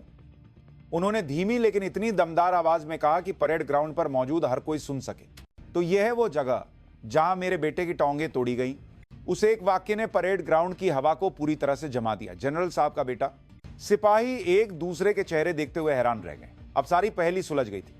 क्यों सेना मुख्यालय की मिलिट्री पुलिस ने छापा मारा? क्यों एक डिवीजन कमांडर खुद हेलीकॉप्टर से यहां आया, जिसे वे एक मामूली बेसहारा सिपाही समझकर प्रताड़ित करते थे? वह सिपाही विक्रम सिंह इस यूनिट के सबसे बड़े अधिकारी का इकलौता बेटा था। जिन सिपाहियों ने हवलदार भूपिंदर और नायक पवन के अपराधों को जानते हुए भी चुप्पी साधे रखी थी या उनका साथ दिया था, उनके चेहरे सफेद पड़ गए। अब सब कुछ खत्म हो गया था। इस निराशा ने उन्हें घेर लिया। यह कोई सामान्य सुबह नहीं थी, यह नरक के दरवाजों के खुलने का पल था। मेजर जनरल राजवीर सिंह राठौर के एक वाक्य ने पूरी यूनिट को आतंक के बवंडर में धकेल दिया। मेरा बेटा, इन दो शब्दों का वजन कल्पना से परे था। बटालियन का कमांडिंग ऑफिसर वही मूर्ति की तरह जम गया। उसका चेहरा खून की एक बूंद के बिना सफेद पड़ गया था। उसे अब एहसास हुआ कि उसने कितनी भयानक गलती की है। उसकी अपनी यूनिट में हुई पिटाई की घटना का शिकार कोई और नहीं, बल्कि उसका सीधा बॉस डिवीजन कमांडर का बेटा था। और तो और उसने मामले को छोटा बताकर झूठी रिपोर्ट भी पेश की थी। उसे एहसास हो गया कि उसकी फौजी जिंदगी आज खत्म हो गई है। तू इस यूनिट का कमांडिंग ऑफिसर है। जनरल राठौर ने धीरे से अपना सिर घुमाकर कमांडिंग ऑफिसर की ओर देखा। उनकी आंखें किसी नुकीले बर्फीले खंजर की तरह थी, जिन्हें देखने भर से दिल रुक जाए। जी सर, चुप हो जा। जनरल की धीमी आवाज पर कमांडिंग ऑफिसर ने मुंह बंद कर लिया। तेरे यूनिट में एक सिपाही की टोंगे टूट जाती हैं और तुझे पता भी नहीं चलता कि यह कैसे हुआ। नहीं, पता करने की तेरी नीयत ही नहीं थी। तूने सोचा होगा कि एक और साबिला आ गया और इसे चुपचाप दबाकर अपनी कुर्सी बचा ली जाए। क्या मैं गलत कह रहा हूं? सर, ऐसा नहीं है। मैंने कहा मुंह बंद रख। जनरल की आवाज थोड़ी ऊंची हुई। उसी के साथ आसपास खड़े मिलिट्री पुलिस के जवानों ने एक साथ अपनी राइफलों के बोल्ट खींचे। खचा की उस धातुई आवाज ने कमांडिंग ऑफिसर के किसी भी बहाने को निगल लिया। जनरल राठौर कमांडिंग ऑफिसर को नजरअंदाज करते हुए उसके पीछे कांप रहे कंपनी कमांडर की ओर बढ़े। और तू कंपनी कमांडर है, तेरे कंपनी का एक सिपाही हर रोज पिटता रहा, प्रताड़ित होता रहा और तुझे पता नहीं चला, या पता होते हुए भी तूने अनदेखा किया। दोनों ही सूरतों में तू एक कमांडर कहलाने के लायक नहीं है। उन्होंने उन पर और शब्द बर्बाद करना भी ठीक नहीं समझा और अपने भाई ब्रिगेडियर समीर राठौर की ओर इशारा किया। इन दोनों के रैंक फाड़ दो और परेड ग्राउंड के कोने में फेंक दो। मेरी इजाजत के बिना इन्हें पानी की एक बूंद भी मत देना। जी भाई साहब। मिलिट्री पुलिस के जवान आगे बढ़े और कमांडिंग ऑफिसर और कंपनी कमांडर के कंधों पर लगे रैंक को बेरहमी से फाड़ दिया। एक कमांडर का गौरव जमीन पर धूल में मिल गया। दोनों को कुत्तों की तरह घसीटकर परेड ग्राउंड के एक कोने में ले जाया गया। ये सब देख रहे सिपाही सांस भी नहीं ले पा रहे थे। ये जांच नहीं थी, ये इंसाफ था। इस बीच अलग अलग पूछताछ कक्षों में ले जाए गए लेफ्टिनेंट अनिमेश वर्मा, हवलदार भूपिंदर सिंह और नायक पवन कुमार अपनी जिंदगी के सबसे बड़े डर का सामना कर रहे थे। लेफ्टिनेंट वर्मा को एक बिना खिड़की वाले छोटे कमरे में बंद किया गया था। वहां बस एक मेज और 2 कुर्सियां थीं। उसके सामने खुद ब्रिगेडियर समीर राठौर बैठे थे। ब्रिगेडियर बिना कुछ कहे बस फाइलें पलट रहे थे। उनकी एक खामोशी वर्मा का दम घूंट रही थी। लेफ्टिनेंट अनिमेश वर्मा। काफी देर बाद ब्रिगेडियर ने मुंह खोला। तुम सिपाही विक्रम सिंह को जानते हो? जी साहब, वह मेरी प्लाटून में था। उस सिपाही ने तुमसे मिलने का समय मांगा था, यूनिट में हो रहे उत्पीड़न से परेशान होकर। सच है।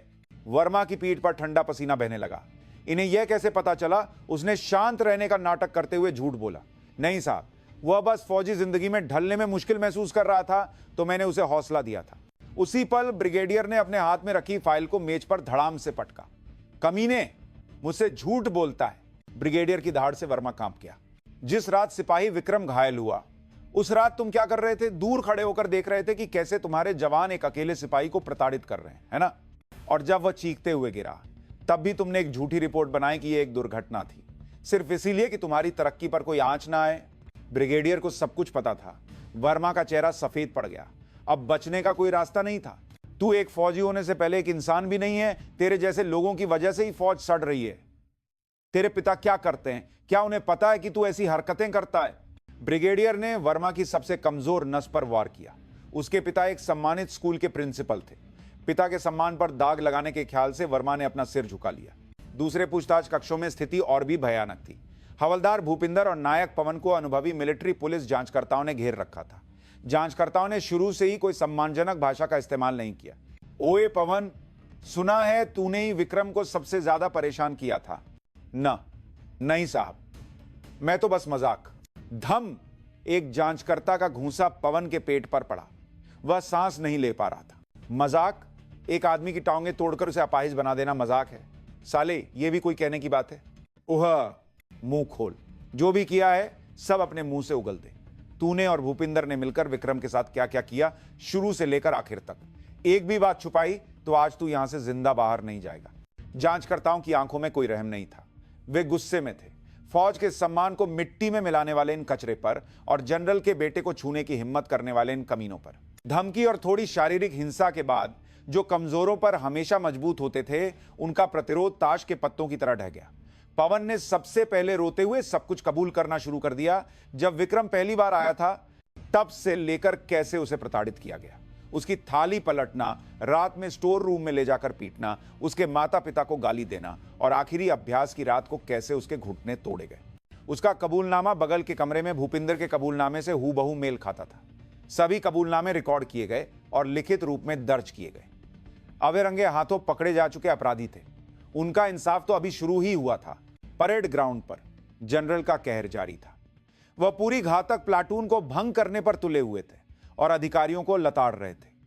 सभी सिपाही डर से कांप रहे थे। उन्हें नहीं पता था कि उनका भविष्य क्या होगा। मिलिट्री पुलिस की जांच एक विशाल जाल की तरह थी। विक्रम को सीधे तौर पर प्रताड़ित करने वाले हवलदार भूपिंदर सिंह और नायक पवन कुमार से शुरू होकर यह जाल धीरे धीरे कसता गया और पूरी यूनिट को अपनी चपेट में ले लिया। ब्रिगेडियर समीर राठौर के निर्देशन में जांच अधिकारियों ने घातक प्लाटून के हर सिपाही से अकेले में पूछताछ की। पूछताछ पूरी तरह से गोपनीय रखी गई। जांचकर्ताओं ने पहले डरे हुए सिपाहियों को आश्वस्त किया, अब से तुम जो भी कहोगे वह रिकॉर्ड किया जाएगा, लेकिन तुम्हारी पहचान पूरी तरह से गुप्त रखी जाएगी। और मैं मिलिट्री पुलिस प्रमुख के नाम पर वादा करता हूं कि सच बोलने वाले को कोई नुकसान नहीं होगा। इस आश्वासन पर जिन सिपाहियों ने अब तक बदले के डर से चुप्पी साध रखी थी, उनके मुंह एक एक करके खुलने लगे। उनके बयान चौंकाने वाले थे। विक्रम के प्रति किया गया उत्पीड़न सिर्फ कुछ सीनियर्स की मनमानी नहीं थी, यह प्लाटून और यहां तक कि पूरी कंपनी में फैली हुई एक सड़ी हुई संस्कृति का हिस्सा था। मैंने नायक पवन को सिपाही विक्रम की थाली पलटते हुए देखा था, लेकिन कोई भी उसे रोक नहीं पाया। मैंने हवलदार भूपिंदर को कई बार रात में सिपाही विक्रम को स्टोर रूम में ले जाते हुए देखा था। अगले दिन उसके चेहरे पर हमेशा निशान होते थे। सिर्फ सिपाही विक्रम ही नहीं था, दूसरे नए सिपाहियों को भी कमोबेश इसी तरह की प्रताड़ना का सामना करना पड़ा। लेफ्टिनेंट अनिमेश वर्मा को सब कुछ पता था। हमने कई बार शिकायत करने की कोशिश की, लेकिन उन्होंने यह कहकर टाल दिया कि फौज में यह सब चलता है। जैसे जैसे बयान बढ़ते गए, यह स्पष्ट हो गया कि घातक प्लाटून एक ऐसी जगह थी जहां कमांडरों का कोई नियंत्रण नहीं था। यह एक अराजक जंगल की तरह था। विक्रम की घटना तो बस उस सड़ते हुए फोड़े का एक आकस्मिक फटना था। मिलिट्री पुलिस ने प्रशासनिक कार्यालय से जब्त किए गए सभी दस्तावेजों और कंप्यूटर रिकॉर्ड की भी बारीकी से जांच की। इस प्रक्रिया में लेफ्टिनेंट वर्मा द्वारा तैयार की गई झूठी दुर्घटना रिपोर्ट का मूल मसौदा और कमांडिंग ऑफिसर द्वारा उस पर किए गए हस्ताक्षर मिले। यह मामले को संगठित रूप से दबाने का एक अकाट्य सबूत था। Major general Rajveer Singh Rathore parade ground के बीच में लगाए गए एक अस्थायी कमांड टेंट से हर पल की रिपोर्ट ले रहे थे। हर रिपोर्ट के साथ उनका चेहरा और भी ठंडा होता जा रहा था। वह सिर्फ अपने बेटे का बदला लेने नहीं आए थे, वह एक कमांडर के रूप में इस बात से बेहद क्रोधित और जिम्मेदार महसूस कर रहे थे कि उनके अधीन एक यूनिट इस हद तक सड़ चुकी थी। समीर, उन्होंने अपने भाई ब्रिगेडियर राठौर को बुलाया। जांच का दायरा पूरी बटालियन तक बढ़ा दो। मारपीट और उत्पीड़न, कमांडरों की लापरवाही के अलावा सप्लाई में हेराफेरी, ड्यूटी में कोताही, अभ्यास में धोखाधड़ी, इस यूनिट के हर भ्रष्टाचार को उजागर करो। एक धूल का कण भी नहीं बचना चाहिए। जी भाई साहब, मिलिट्री पुलिस की तलवार अब और भी व्यापक और गहरी जगहों पर वॉर करने वाली थी। न केवल घातक प्लाटून, बल्कि बटालियन मुख्यालय के प्रशासनिक और आपूर्ति विभागों तक भी जांच फैल गई और फिर भ्रष्टाचार के मामले एक एक करके सामने आने लगे। ईंधन चुराकर बाहर बेचने वाला सप्लाई अफसर, अभ्यास के नतीजों को बड़ा चढ़ाकर दिखाने के लिए झूठे दस्तावेज बनाने वाला ऑपरेशन अफसर, सिपाहियों के राशन के पैसे से अपनी पार्टी करने वाले अधिकारी, यह भ्रष्टाचार का एक अड्डा था।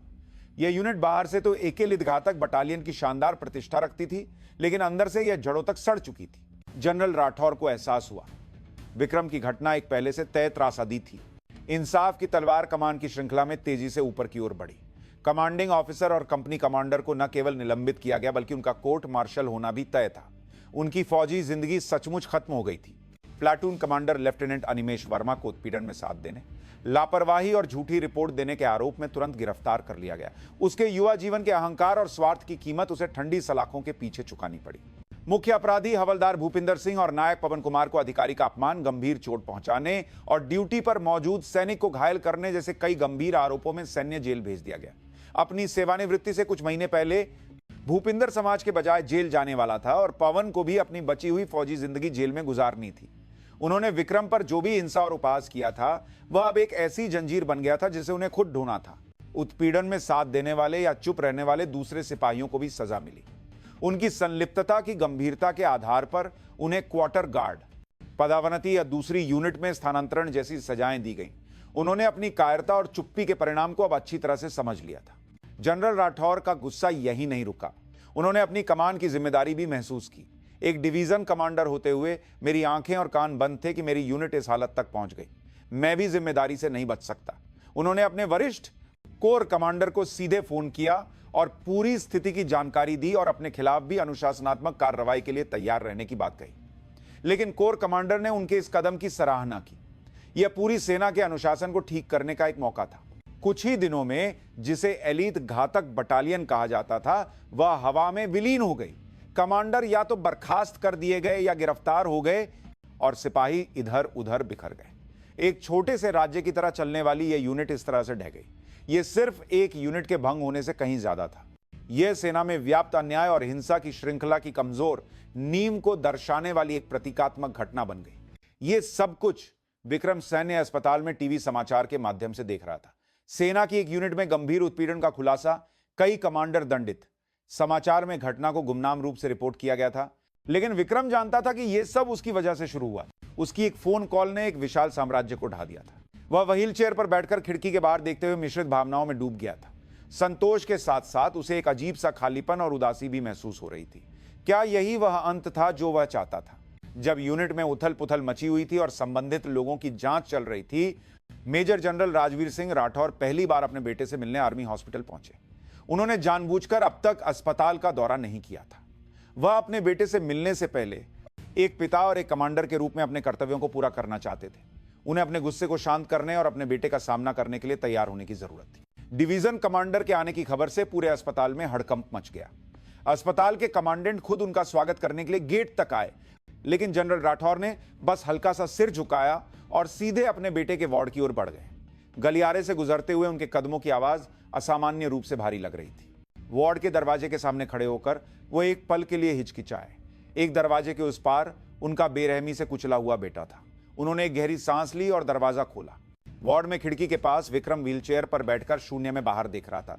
कुछ ही दिनों में बेटे का चेहरा बेहद कमजोर लग रहा था। उसके गाल पिचक गए थे और उसकी स्वस्थ आंखों में गहरी निराशा थी, और उसकी दोनों टांगों पर बंधा विशाल प्लास्टर जनरल राठौर के सीने में खंजर की तरह चुभ गया। विक्रम।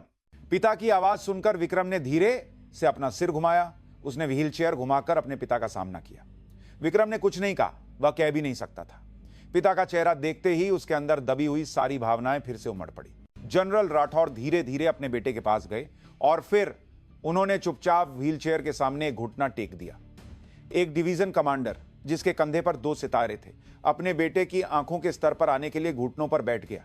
उन्होंने अपने बेटे की प्लास्टर वाली टांगों को धीरे धीरे सहलाया। उनका स्पर्श इतना कोमल था जैसे वह किसी नाजुक कांच की बनी चीज को छू रहे हो। मुझे माफ कर देना। पिता के मुंह से निकला पहला शब्द अप्रत्याशित रूप से एक माफी थी। इस बाप को माफ कर देना बेटा। तुम्हें ऐसी जगह भेजकर इस हाल तक पहुंचने तक मैं कुछ नहीं जान पाया। मुझे माफ मत करना। उनकी आवाज हल्की कांप रही थी। यह हमेशा मजबूत और अटूट रहने वाले पिता के बजाय एक बेहद कमजोर पिता का रूप था। विक्रम बस अपने होंठ भींचता रहा। यह मेरी गलती थी, मैं बहुत मूर्ख था। नहीं, यह तुम्हारी गलती नहीं थी, पिता ने दृढ़ता से कहा। अपने दम पर खड़े होने का तुम्हारा इरादा महान था। मुझे तुम पर गर्व था। बस ये दुनिया, ये फौज नामक जगह मेरी सोच से कहीं ज्यादा सड़ी हुई और घिनौनी निकली। उसे पहले से न रोक पाना मेरी सबसे बड़ी गलती है। जनरल राठौर ने सिर उठाकर अपने बेटे का चेहरा देखा। उनकी आंखें लाल हो गई थी। एक ऐसे जनरल की आंखों में आंसू थे जिसने जीवन में कभी किसी के सामने कमजोरी नहीं दिखाई थी। दर्द होता है, बहुत दर्द हुआ होगा, है ना? उसे एक सवाल पर विक्रम की आंखों से वे आंसू फूट पड़े जिन्हें वह अब तक रोके हुए था। वह जोर से नहीं रो सका, बस अपने कंधे हिलाते हुए चुपचाप आंसू बहाता रहा।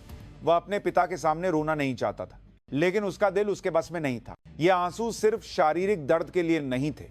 यह अपने विश्वास के टूटने की निराशा, नरक जैसे समय को अकेले सहने का अकेलापन और अब आखिरकार एक सहारा मिलने की राहत का मिला जुला परिणाम था। पिता ने चुपचाप अपने बेटे की पीठ थपथपाई। उस बड़े और गर्म हाथ के स्पर्श से विक्रम को और भी ज्यादा दुख महसूस हुआ। काफी देर तक वार्ड में बस बेटे की सिसकियां और पिता की खामोशी गूंजती रही। जब रोना थोड़ा कम हुआ तो पिता ने कहा, सब कुछ ठीक कर दिया गया है। तुम्हें परेशान करने वाले और उन्हें अनदेखा करने वाले सभी को उनकी सजा मिलेगी। कोई भी नहीं बचेगा। पिता की आवाज फिर से एक दृढ़ कमांडर की हो गई थी। अब कोई चिंता मत करो और सिर्फ अपने इलाज पर ध्यान दो। आगे का सब कुछ ये बाप देख लेगा। तुम बस आराम करो। पिताजी, तुम अब एक सैनिक नहीं हो, तुम बस मेरे बेटे विक्रम हो, समझे? विक्रम ने मुश्किल से सिर हिलाया। उसी पल उसे लगा जैसे सैनिक होने का भारी बोझ उसके कंधों से उतर गया है। उस दिन के बाद विक्रम को सबसे अच्छा इलाज मिलने लगा। डिवीजन कमांडर का बेटा होने की बात पता चलते ही अस्पताल का रवैया 180 डिग्री बदल गया। उसे एक निजी कमरे में स्थानांतरित कर दिया गया और देश के सबसे अच्छे घुटना विशेषज्ञ को उसका डॉक्टर नियुक्त किया गया। उसे हर दिन बेहतरीन देखभाल और सबसे अच्छा पुनर्वास कार्यक्रम प्रदान किया गया। कुछ दिनों बाद उसके चाचा ब्रिगेडियर समीर राठौर भी उससे मिलने आए। वह अपने भतीजे की कमजोर हालत और प्लास्टर वाली टांगों को देखकर कुछ देर तक कुछ बोल नहीं पाए। माफ कर देना विक्रम, चाचा को आने में बहुत देर हो गई, उन्होंने गुस्से और अफसोस से भरे चेहरे के साथ कहा। मैंने उन कमीनों को इंसान नहीं समझा है। उन्हें सिर्फ फौज से निकालकर नहीं छोड़ूंगा। उन्हें कानून के कटघरे में सबसे बड़ी सजा दिलवाऊंगा। मैं अपनी पूरी ताकत लगा दूंगा, यह मेरा वादा है। पिता और चाचा दुनिया के 2 सबसे मजबूत पहाड़ उसकी पीठ पीछे खड़े थे। विक्रम को अब एहसास हुआ कि वह अकेला नहीं है। जिस पृष्ठभूमि को वह छिपाने की कोशिश कर रहा था, उसी ने अंत में उसे बचाया था। इस विडंबनापूर्ण हकीकत के सामने वह बस एक फीकी मुस्कान ही दे सका। उसका शरीर टूट गया था, लेकिन अब उसकी आत्मा अकेली नहीं थी। अब बस एक लंबी और दर्दनाक पुनर्वास की लड़ाई बाकी थी।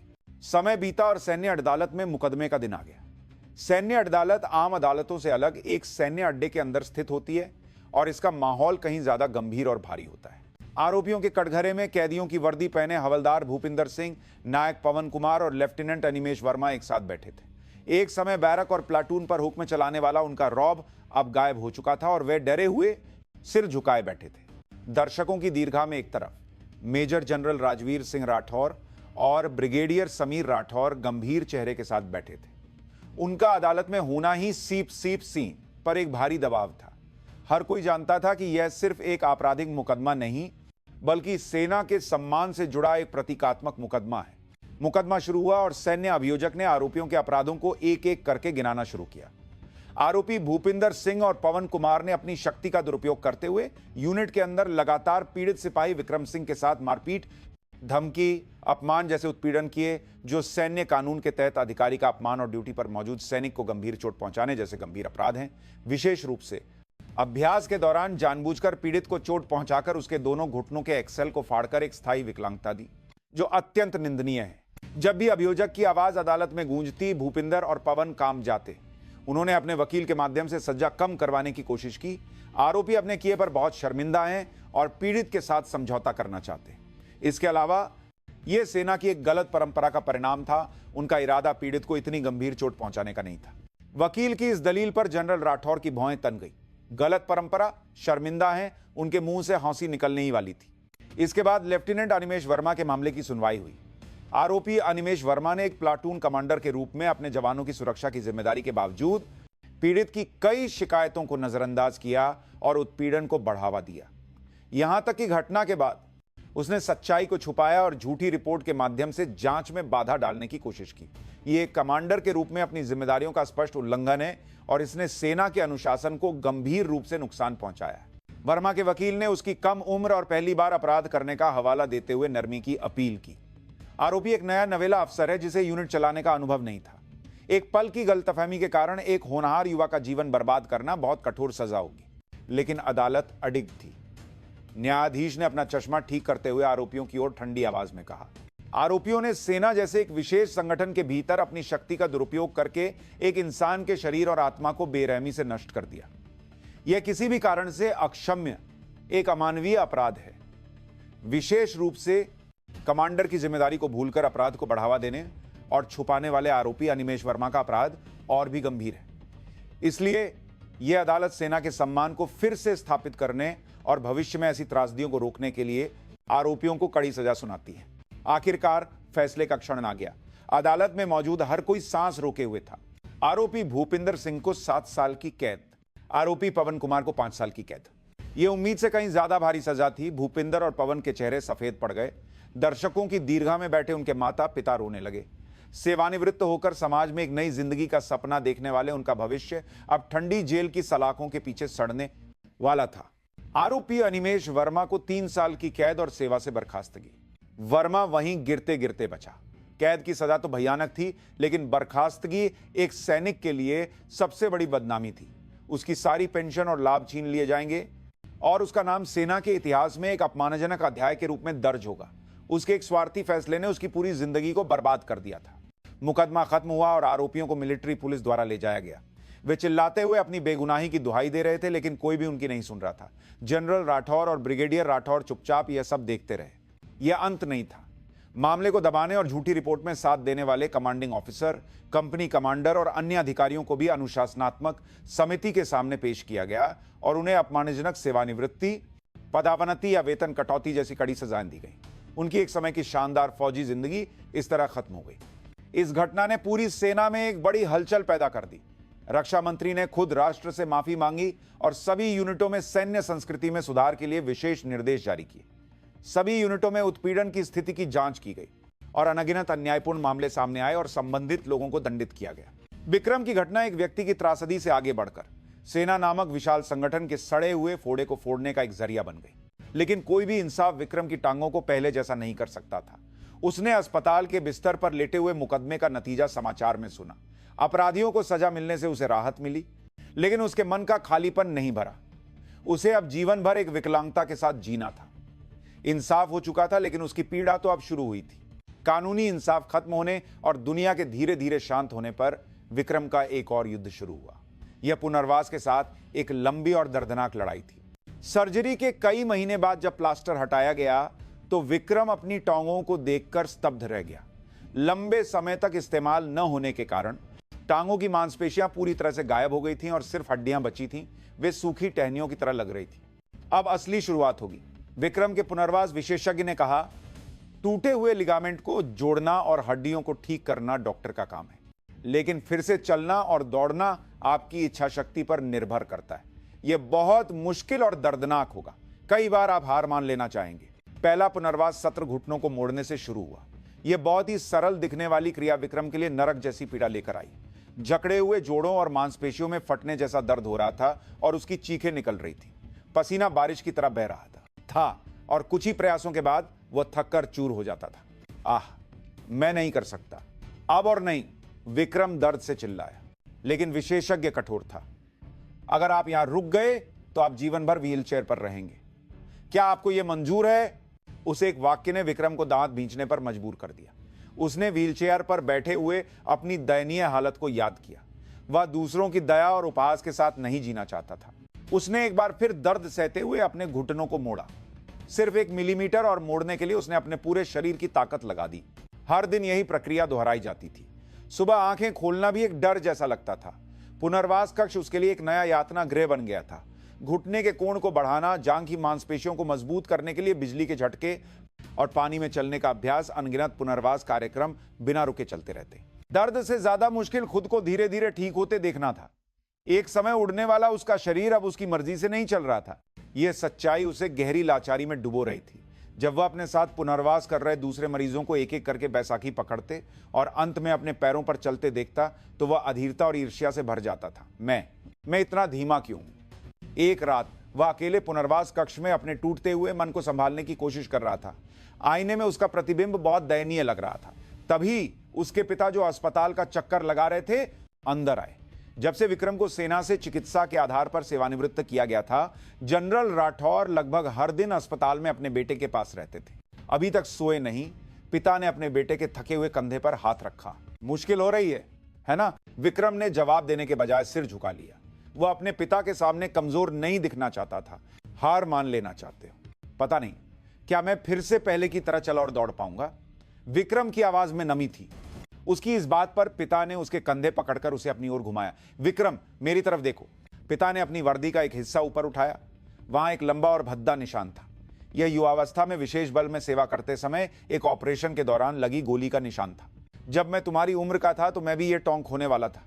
डॉक्टरों ने कहा था कि मैं फिर कभी ठीक से नहीं चल पाऊंगा।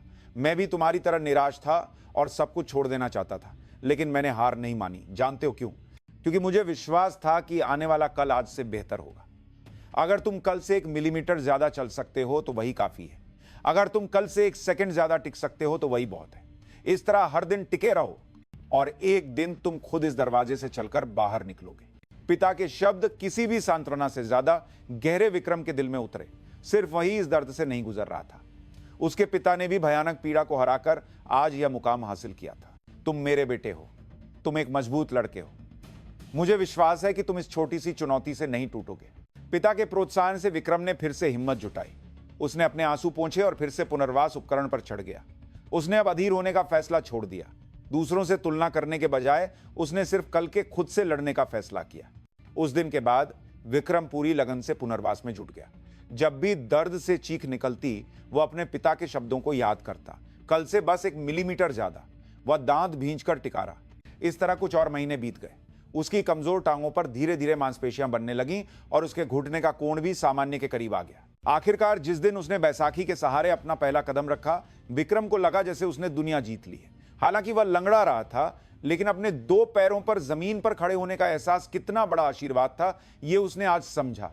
और कुछ महीने बाद वह आखिरकार बिना बैसाखी के अपने दम पर चल सका। यह एकदम सही नहीं था। वह थोड़ा लंगड़ाता था और खराब मौसम में दर्द होता था, लेकिन वह चल रहा था। अपनी इच्छा शक्ति से उसने नरक जैसी पुनर्वास की सुरंग को पार कर लिया था। जिस दिन वह एक नागरिक के रूप में अस्पताल से बाहर निकला, उसके पिता, मां और चाचा उसे लेने आए थे। वह व्हील चेयर या बैसाखी पर निर्भर नहीं था। थोड़ी असुविधा थी, लेकिन वह गर्व से अपने 2 पैरों पर खड़ा था। मैं आ गया, उसने अपने परिवार की ओर मुस्कुराते हुए कहा। यह मुस्कान सेना में जाने से पहले वाली आत्मविश्वास से भरी मुस्कान से अलग थी। यह एक ऐसी मुस्कान थी जो केवल गहरी पीड़ा पर विजय पाने वाला व्यक्ति ही दे सकता था। एक मजबूत और परिपक्व मुस्कान। उसकी लंबी और कठिन फौजी जिंदगी इस तरह समाप्त हो रही थी। अब उसे एक नई जिंदगी शुरू करनी थी, एक सैनिक के रूप में नहीं, बल्कि एक नागरिक विक्रम सिंह के रूप में। वर्दी उतारकर नागरिक जीवन में लौटने पर विक्रम को दुनिया अजीब लगी। बस 1 साल से कुछ ज्यादा का समय था, लेकिन सेना जैसे बंद माहौल के अनुभव ने उसे पूरी तरह से बदल दिया था। उसके दोस्त कॉलेज जीवन का आनंद ले रहे थे और भविष्य की बातें कर रहे थे, लेकिन विक्रम उनकी बातों में आसानी से शामिल नहीं हो पाता था। उसने जो कुछ झेला था वह 20 साल के युवाओं की आम बातों से बहुत अलग था। बाहर से देखने पर वह काफी हद तक ठीक हो चुका था। लगातार पुनर्वास के कारण उसकी चाल लगभग सामान्य हो गई थी और मांसपेशियां भी पहले जितनी न सही पर काफी बन गई थी। लेकिन अदृश्य घाव अभी भी उसकी आत्मा में एक परछाई की तरह मौजूद थे। रात में उसे बुरे सपने आते थे।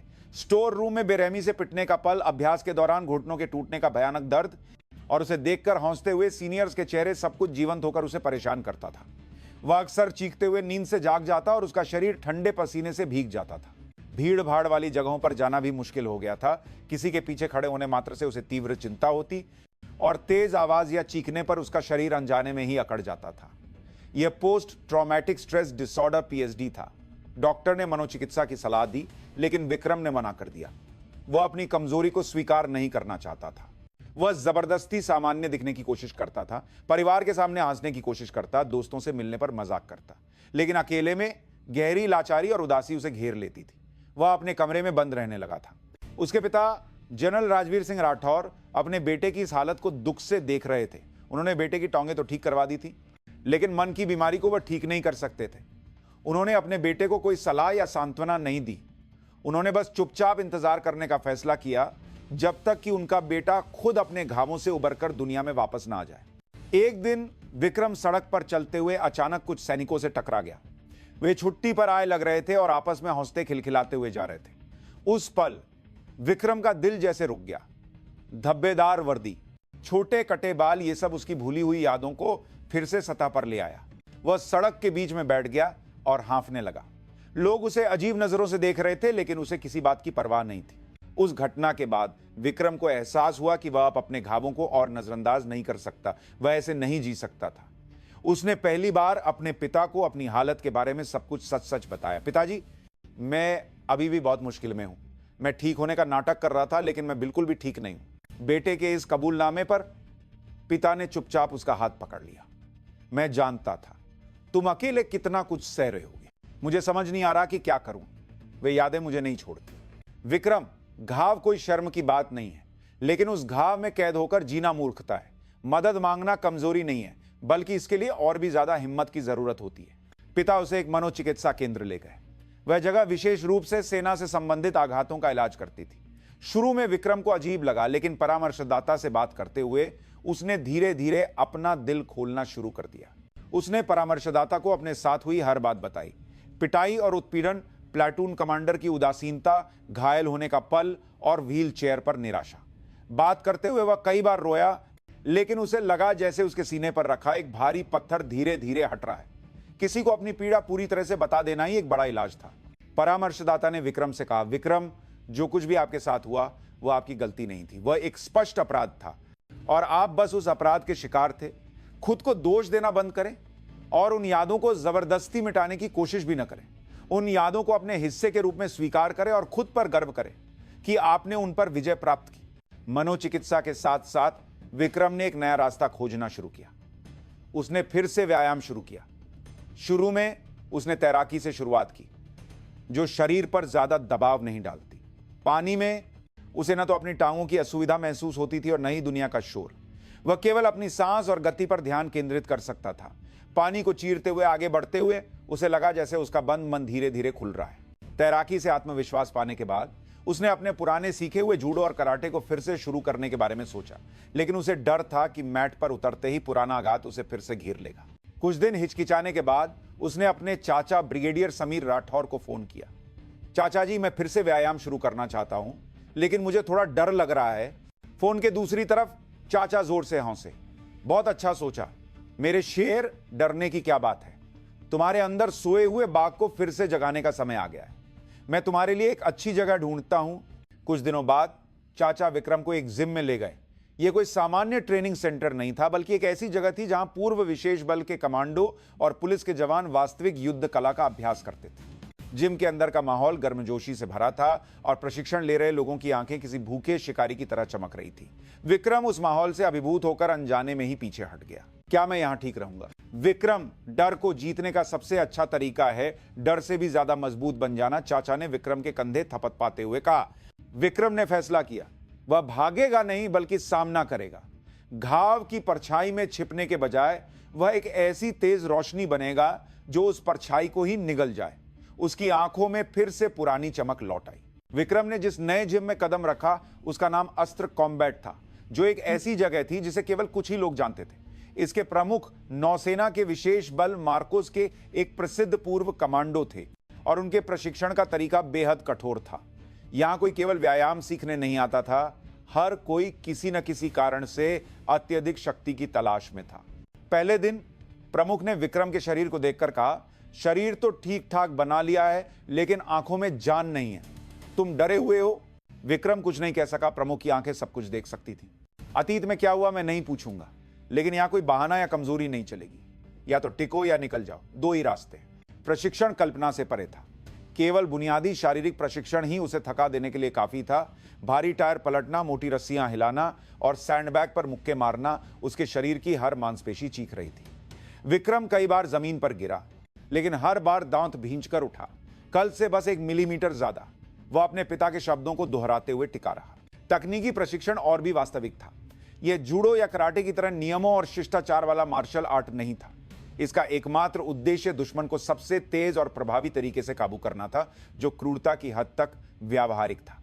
मुक्के, पटकना, गला घोंटना और जोड़ तोड़ना, सभी तकनीकें एक दूसरे से जुड़ी हुई थी।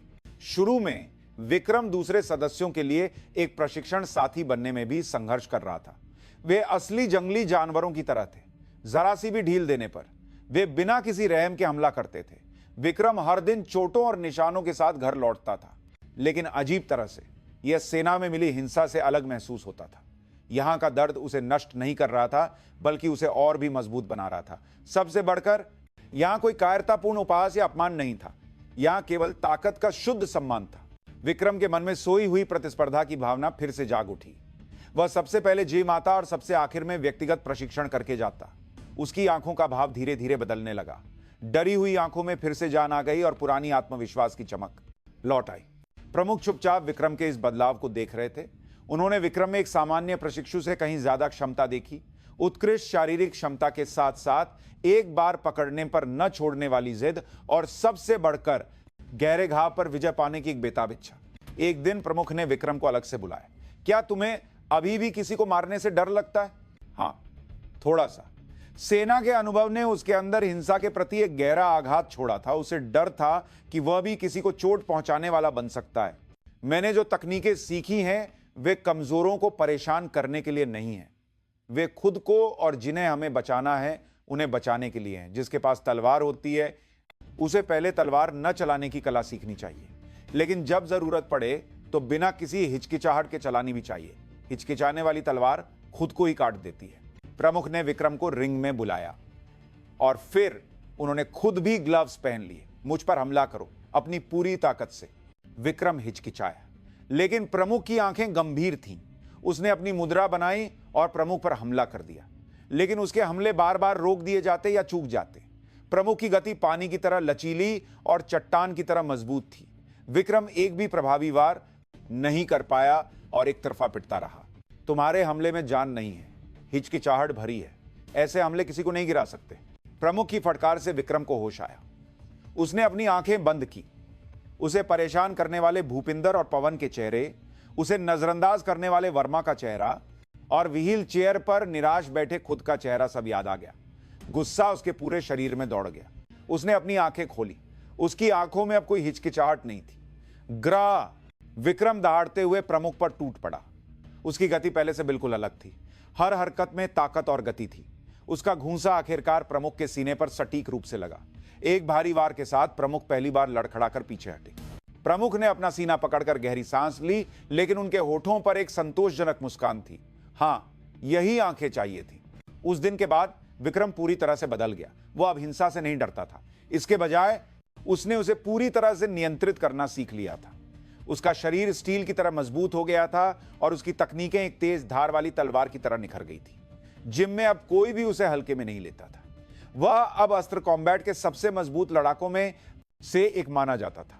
1 साल बाद जिम में आयोजित एक आंतरिक प्रतियोगिता में विक्रम ने फाइनल में एक ऐसे विशालकाय सदस्य को हराया जिससे वह आज तक कभी नहीं जीत पाया था। जैसे ही उसने आखिरी दाम लगाया, जिम में मौजूद हर कोई उसका नाम चिल्लाने लगा। रिंग में हाँफते हुए उसने अपना हाथ ऊपर उठाया। यह केवल एक जीत का संकेत नहीं था, यह इस बात का ऐलान था कि उसने अपने भयानक घावों और आघातों पर अपने दम पर पूरी तरह से विजय प्राप्त कर ली है और एक स्टील जैसी इच्छा शक्ति के साथ फिर से जन्म लिया है। घाव की परछाई पूरी तरह से गायब हो चुकी थी और उसके सामने एक नया रास्ता खुल रहा था। जब विक्रम अपने अतीत के घावों से पूरी तरह उबरकर एक नए व्यक्तित्व को पा रहा था, तभी उसकी जिंदगी में एक और मोड़ आया। यह उसके चाचा ब्रिगेडियर समीर राठौर की ओर से एक अप्रत्याशित प्रस्ताव था। उस शाम विक्रम व्यायाम करके घर लौटा। दरवाजे पर चाचा की फौजी बूटें रखी थी। वह बैठक में पिता के साथ चाय पी रहे थे। विक्रम को देखकर चाचा जोर से हंसे। अरे, हमारा फौलादी योद्धा आ गया, तुम्हें तो पहचानना ही मुश्किल हो गया है। नमस्ते चाचा जी। विक्रम ने अभिवादन किया और बैठ गया। पिता और चाचा किसी गंभीर विषय पर बात कर रहे थे। उनके चेहरे गंभीर थे। विक्रम, तुमसे कुछ बात करने आया हूं। ब्रिगेडियर राठौर ने एक फाइल मेज पर रखी। तुमने आगे क्या करने का सोचा है? अभी तक कुछ खास नहीं सोचा है चाचा जी। पहले अपनी पढ़ाई पूरी करने का इरादा है। पढ़ाई भी अच्छी बात है, लेकिन मुझे लगता है कि तुम्हारे लिए एक और बेहतर रास्ता है। चाचा ने जो फाइल दी उसमें प्रधानमंत्री की सुरक्षा करने वाली स्पेशल प्रोटेक्शन ग्रुप एसपीजी के नए अधिकारियों की भर्ती का विज्ञापन था। यह देश की सबसे एलीट संस्था थी जहां केवल सर्वश्रेष्ठ लोग ही जा सकते थे। एसपीजी? मैं कैसे? विक्रम हैरान था। उसने ऐसा कभी नहीं सोचा था। क्यों नहीं? तुम्हारी शारीरिक क्षमता और युद्ध कला का स्तर तो साबित हो चुका है और तुम्हारे जैसा साफ सुथरा रिकॉर्ड वाला कोई और मिलना मुश्किल होगा, जिसके पिता एक डिवीजन कमांडर हों और चाचा मिलिट्री पुलिस के प्रमुख। चाचा ने मजाक में कहा, लेकिन उनकी आंखें गंभीर थीं। सबसे महत्वपूर्ण बात यह है कि तुम्हारे पास कुछ ऐसा है जो दूसरे उम्मीदवारों के पास नहीं है। वह क्या है चाचा जी? एक अटूट मानसिक शक्ति और संकट से निपटने की क्षमता। तुमने पहले ही सबसे खराब स्थिति का सामना किया है और उसे अपने दम पर जीता है। तुम केवल किताबी ज्ञान वाले एलीट लोगों से बिल्कुल अलग हो। यह काम सिर्फ लड़ने की क्षमता का नहीं है, यह किसी भी स्थिति में शांत रहने और प्रधानमंत्री की रक्षा के लिए अपनी जान दांव पर लगाने का एक चरम पेशा है। तुम्हारा अनुभव इसमें एक बहुत बड़ी संपत्ति साबित होगा। सुन रहे पिता? जनरल राजवीर सिंह राठौर ने भी धीरे से कहा, यह एक अच्छा प्रस्ताव है। तुम अपनी क्षमताओं का उपयोग देश की सेवा में कर सकते हो। यह एक बहुत ही सम्मानजनक रास्ता है। बेशक फैसला तुम्हारा है, कोई दबाव मत महसूस करना।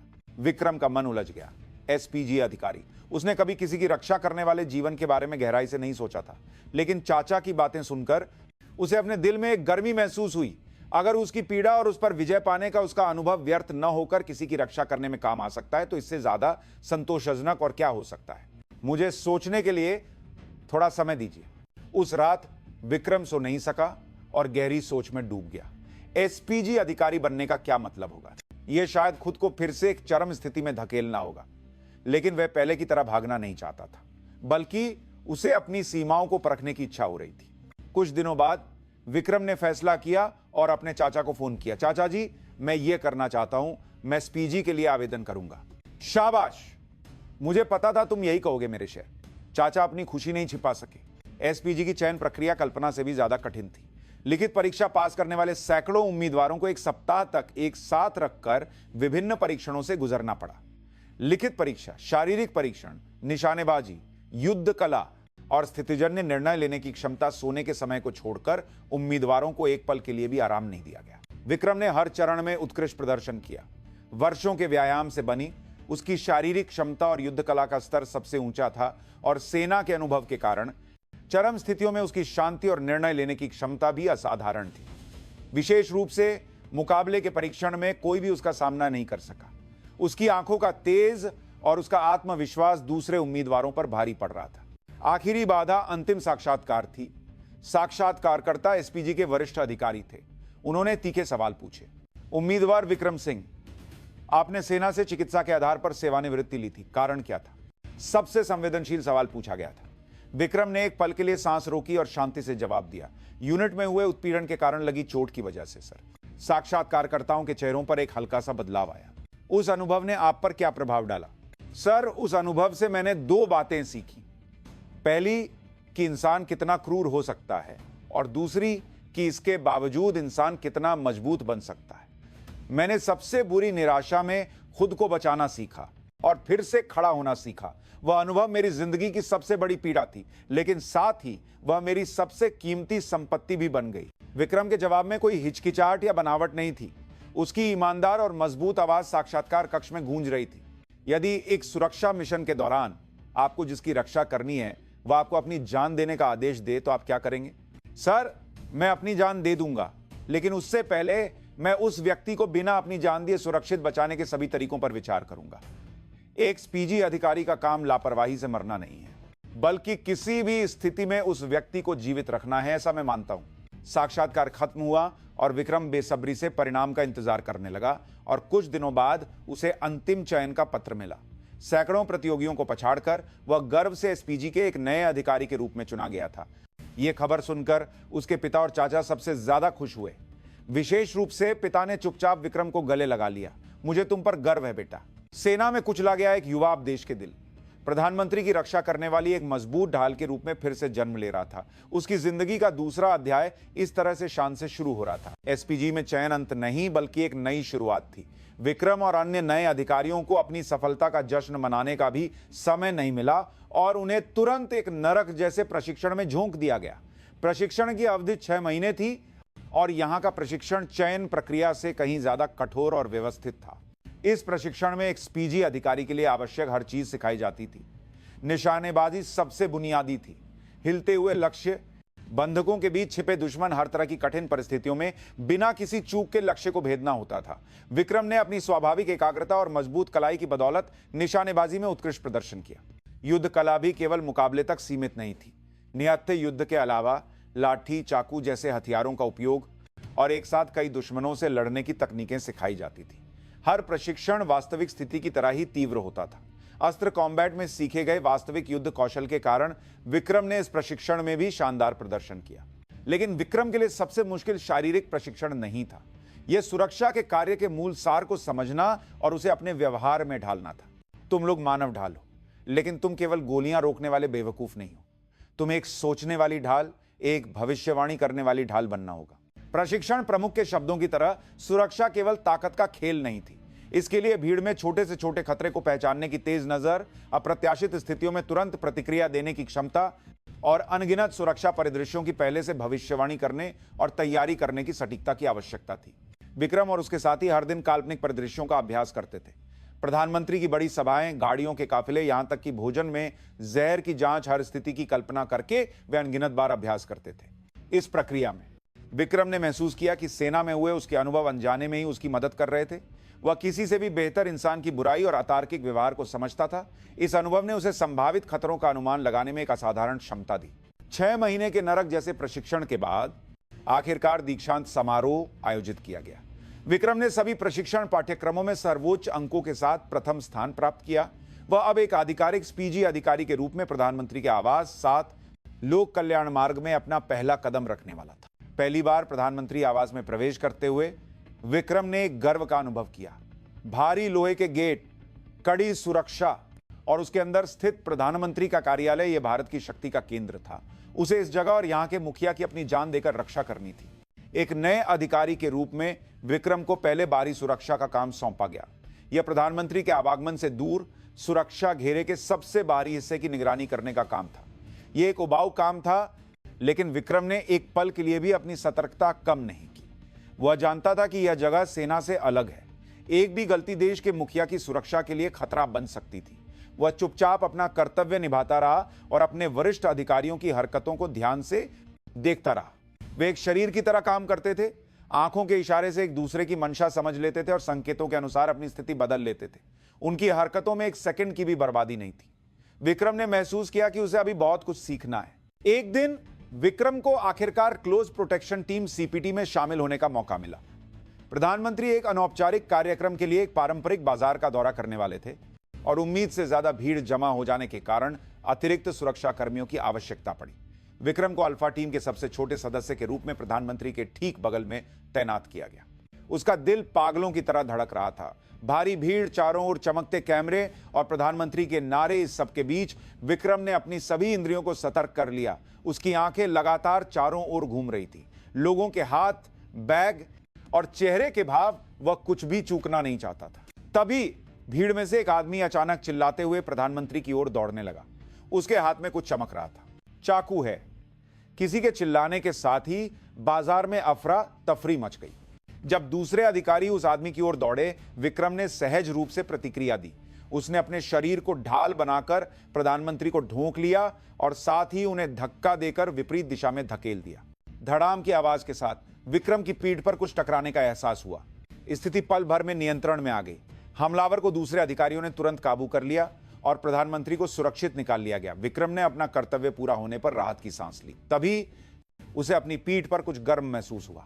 हमलावर के चाकू से उसे खरोंच लग गई थी। शुक्र है कि बुलेट प्रूफ जैकेट के ऊपर लगी थी, इसलिए घाव गहरा नहीं था, लेकिन कपड़े फट गए थे और खून बह रहा था। बाद में विक्रम की शांत और त्वरित प्रतिक्रिया की बहुत सराहना की गई।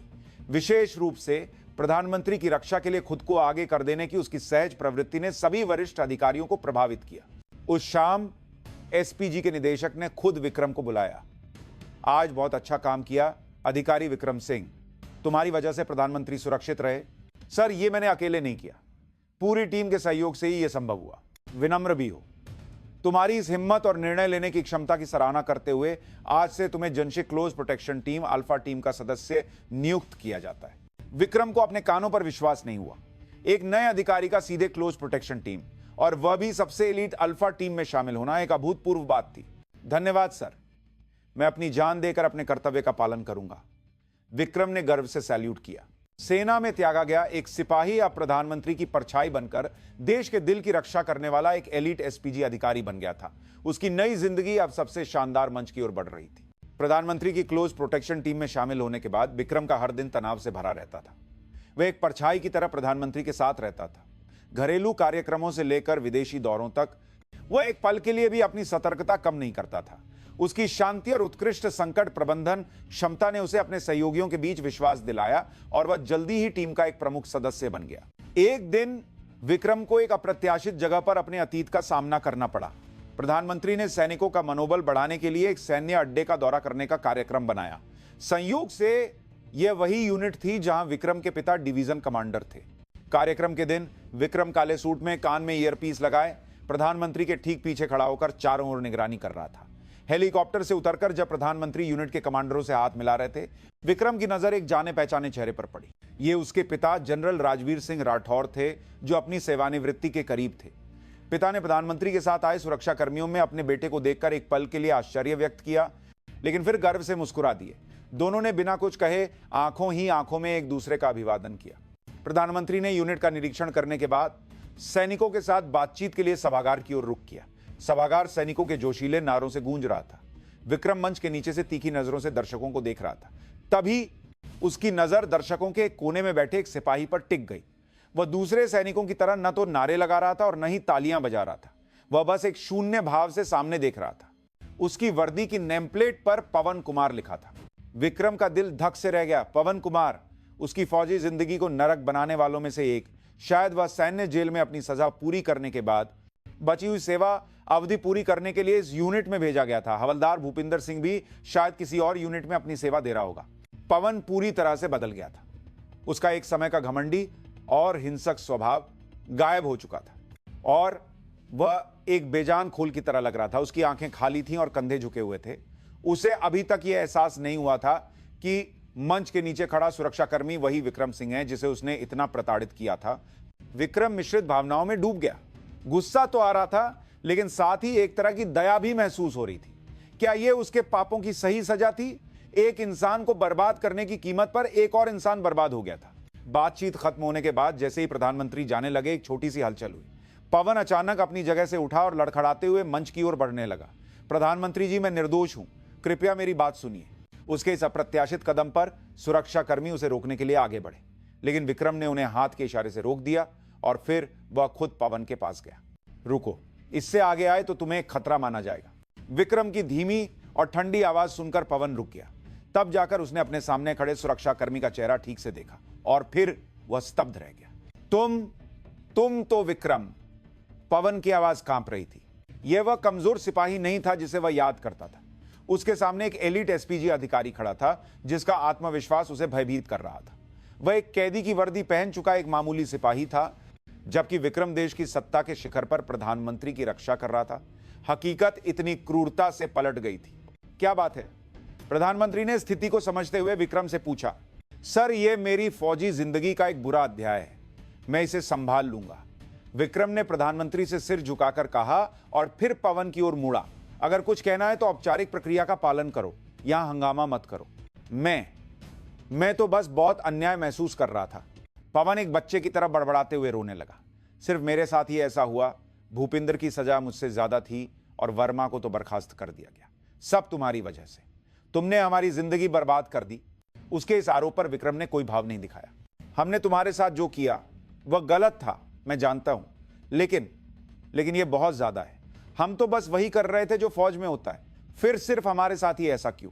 उसकी इस चीख पर विक्रम ने धीरे से कहा, तुम लोगों ने मुझे बर्बाद करने की कोशिश की थी और तुम लगभग सफल भी हो गए थे, लेकिन मैं फिर से खड़ा हो गया और तुम अभी भी अतीत में जी रहे हो और दूसरों को दोष दे रहे हो। किसने किसको बर्बाद किया, यह तुम्हें अभी भी समझ नहीं आया। विक्रम के शब्द किसी खंजर की तरह पवन के सीने में चुभ गए। वह वहीं बैठकर रोने लगा। दूसरे सिपाही आकर उसे सहारा देकर ले गए। विक्रम बस उसकी पीठ को चुपचाप देखता रहा। यह सब देख रहे प्रधानमंत्री ने विक्रम के कंधे पर हाथ रखा। तुम्हारा अतीत मुश्किलों भरा रहा है, तुमने बहुत अच्छी तरह से उसका सामना किया। अधिकारी विक्रम, माफी चाहता हूं सर। नहीं, बल्कि यह अच्छा हुआ। तुम्हारी वजह से आज मैंने एक बहुत महत्वपूर्ण बात फिर से सीखी। माफी अपराधी नहीं बल्कि पीड़ित देता है और असली बदला उनसे कहीं बेहतर इंसान बनकर लिया जाता है। प्रधानमंत्री के शब्दों से विक्रम के मन में दबा हुआ आखिरी बोझ भी हल्का हो गया। वह अब अतीत से बंधा हुआ नहीं था। वह अतीत को पार कर चुका था और अंत में पूरी तरह से मुक्त हो गया था। अतीत के साथ यह मुलाकात इस तरह से सच्ची माफी और सुलह के साथ समाप्त हुई। समय बीता और जनरल राजवीर सिंह राठौर के लिए अपनी पूरी जिंदगी समर्पित करने वाली सेना को छोड़ने का दिन आ गया। उनका सेवानिवृत्ति समारोह उसी यूनिट के परेड ग्राउंड पर आयोजित किया गया जिसकी उन्होंने आखिरी बार कमान संभाली थी। सेना के वरिष्ठ अधिकारी और उनके प्रिय सहयोगी उन्हें विदाई देने के लिए मौजूद थे। विक्रम ने छुट्टी लेकर अपने पिता के सेवानिवृत्ति समारोह में भाग लिया। वह अब एक पीजी अधिकारी के काले सूट में नहीं बल्कि एक सामान्य बेटे के रूप में वहां खड़ा था। उसके चाचा ब्रिगेडियर समीर राठौर और उसकी मां भी साथ थी। परेड ग्राउंड पर खड़े सैनिकों के सामने पिता ने वर्दी में अपना आखिरी भाषण शुरू किया। आज मैं अपनी प्रिय सेना को छोड़ रहा हूं जिसमें मैंने लगभग 40 साल बिताए। उनकी आवाज शांत थी लेकिन उसमें अनगिनत भावनाएं थी। पीछे मुड़कर देखता हूं तो गौरव के पल भी थे और दर्दनाक निराशा के भी, लेकिन मैंने एक पल के लिए भी एक सैनिक होने पर शर्म महसूस नहीं की। मैंने इस वर्दी के वजन को हमेशा गर्व से उठाया है। उन्होंने एक पल के लिए रुककर दर्शकों में बैठे विक्रम को देखा। मेरा एक बेटा है, मैंने उसे एक मजबूत सैनिक बनना सिखाया, लेकिन मैं एक प्यार करने वाला पिता नहीं बन सका। मेरे बेटे ने सेना में एक बड़ी परीक्षा का सामना किया। उस समय मैं एक पिता और एक कमांडर के रूप में टूट गया था और तब मुझे एहसास हुआ, एक सच्ची मजबूत सेना केवल आधुनिक हथियारों या अच्छी तरह से प्रशिक्षित सैनिकों से नहीं बनती। एक दूसरे का सम्मान करने और एक साथी सैनिक के दर्द को अपना दर्द समझने वाला, एक गर्मजोशी भरा दिल होना चाहिए, तभी एक अजय सेना बनती है। उनके भाषण से कई लोग भावुक हो गए। विक्रम ने अपने पिता की आंखों में गहरा प्यार और अफसोस एक साथ देखा। अब मैं यह वर्दी उतारकर एक सामान्य नागरिक के रूप में लौट रहा हूं, लेकिन मेरे देश के प्रति मेरा प्यार और सेना के प्रति मेरा गर्व हमेशा रहेगा। मैं चाहता हूं कि आप सब मुझसे बेहतर सैनिक बने और इस देश की मजबूती से रक्षा करें। जय हिंद।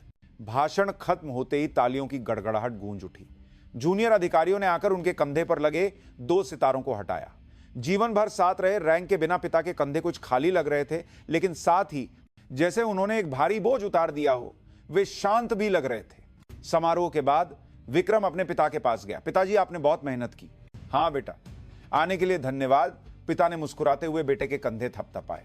अब लगता है कि मैंने तुम्हें नहीं बल्कि तुमने मुझे बचाया है। तुम्हारी पीड़ा ने मुझे एक बेहतर कमांडर और एक बेहतर इंसान बनाया। नहीं पिताजी, आप थे, इसीलिए मैं फिर से खड़ा हो सका। बाप बेटे एक दूसरे को देखकर मुस्कुराए।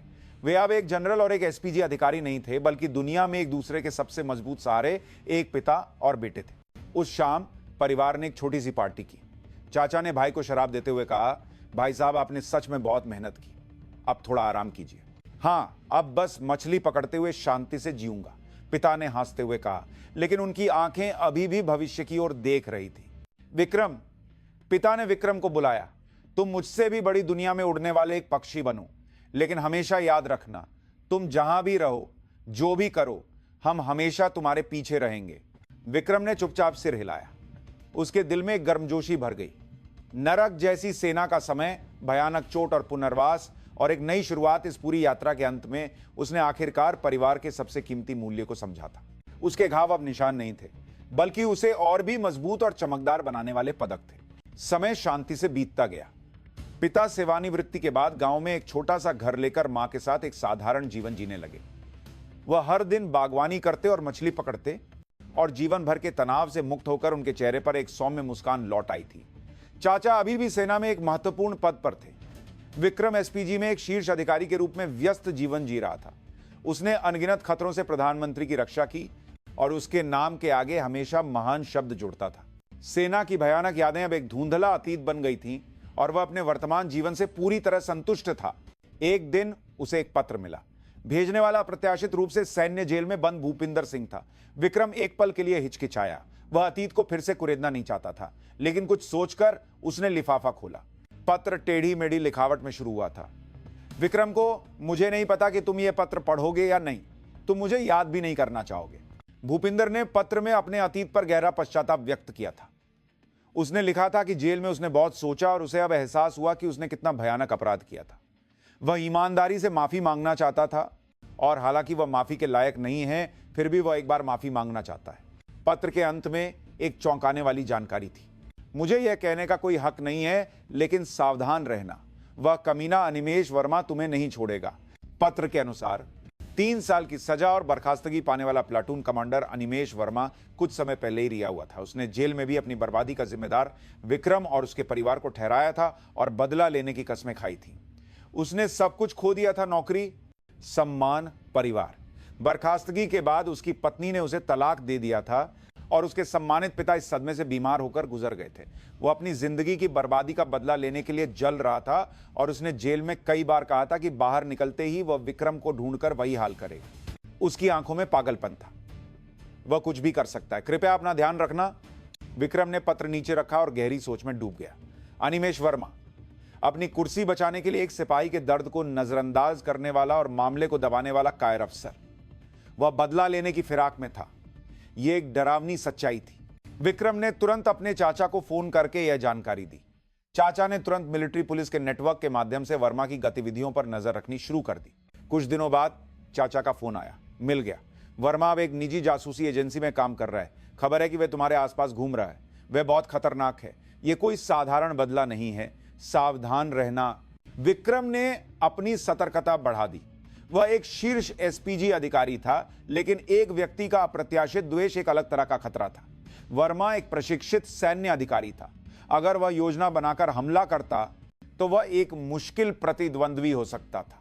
कुछ दिनों बाद काम से लौटते समय विक्रम को एहसास हुआ कि कोई उसका पीछा कर रहा है। यह एक पेशेवर का सहज ज्ञान था। वह जानबूझकर एक सुनसान गली में मुड़ गया। जैसा कि अपेक्षित था, एक आदमी उसके पीछे आया। उसने टोपी और मास्क से अपना चेहरा छिपा रखा था, लेकिन विक्रम समझ गया कि यह वर्मा है। बहुत समय हो गया, पूर्व लेफ्टिनेंट अनिमेष वर्मा, विक्रम ने मुड़कर कहा, और वह आदमी चौंकर रुक गया। उसने धीरे धीरे अपनी टोपी और मास्क हटाया। घृणा और पागलपन से विकृत वर्मा का चेहरा सामने आया। उसकी आंखें खून की तरह लाल थीं और उसके हाथ में एक तेज चाकू था। विक्रम, तुम्हारी वजह से मेरी पूरी जिंदगी बर्बाद हो गई। वह होश खोकर चिल्लाया और विक्रम पर हमला कर दिया। मैं भी तुम्हारा वही हाल करूंगा। लेकिन आज का विक्रम वह बेबस सिपाही नहीं था। उसने वर्मा के चाकू को आसानी से रोका और उसकी कलाई मोड़ दी। खन्न की आवाज के साथ चाकू जमीन पर गिर गया। विक्रम ने पलक झपकते ही वर्मा की पीठ के पीछे जाकर उसे अपने बाजुओं में जकड़ लिया। ओह, घुट! वर्मा ने छटपटाया, लेकिन विक्रम के बाजू लोहे की तरह मजबूत थे। क्या तुम्हें लगा कि यह खत्म हो गया है? विक्रम ने उसके कान में ठंडे स्वर में कहा। तुमने जो मेरे साथ किया और जो तुम अभी करने वाले थे, उसकी कीमत अभी चुकानी बाकी है। असली नरक तो मैं तुम्हें अब दिखाऊंगा। विक्रम ने वर्मा को बेहोश कर दिया और फिर अपने चाचा को फोन किया। पकड़ लिया है, अब क्या करना है? फोन के दूसरी तरफ से चाचा की सर्द आवाज आई। बहुत अच्छा, सबूत काफी है। अब इसे कानून के दायरे में बहुत शांति से और पूरी तरह से निपटा दो। इसे फिर कभी सूरज की रोशनी नहीं देखनी चाहिए। शांत जीवन में आई ये चिंगारी इस तरह विक्रम के हाथों पूरी तरह से बुझा दी गई। लेकिन इस घटना ने विक्रम को एक बार फिर सतर्क कर दिया। अतीत के बुरे रिश्ते जिद्दी हो सकते हैं और घाव की परछाई कभी भी लौट सकती है। उसे और भी मजबूत बनना था, खुद को और अपने प्रिय परिवार को बचाने के लिए। अनिमेष वर्मा का मामला शांति से निपट गया। हत्या के प्रयास का अतिरिक्त आरोप लगने के बाद उसे अपनी बची हुई जिंदगी का ज्यादातर हिस्सा फिर से जेल में बिताना पड़ा। उसका यह दयनीय अंत उन लोगों का उदाहरण था जो अपनी गलतियों से नहीं सीखते और बदले की आग में जलते रहते। सभी तूफान गुजर जाने के बाद विक्रम के जीवन में फिर से शांति लौट आई।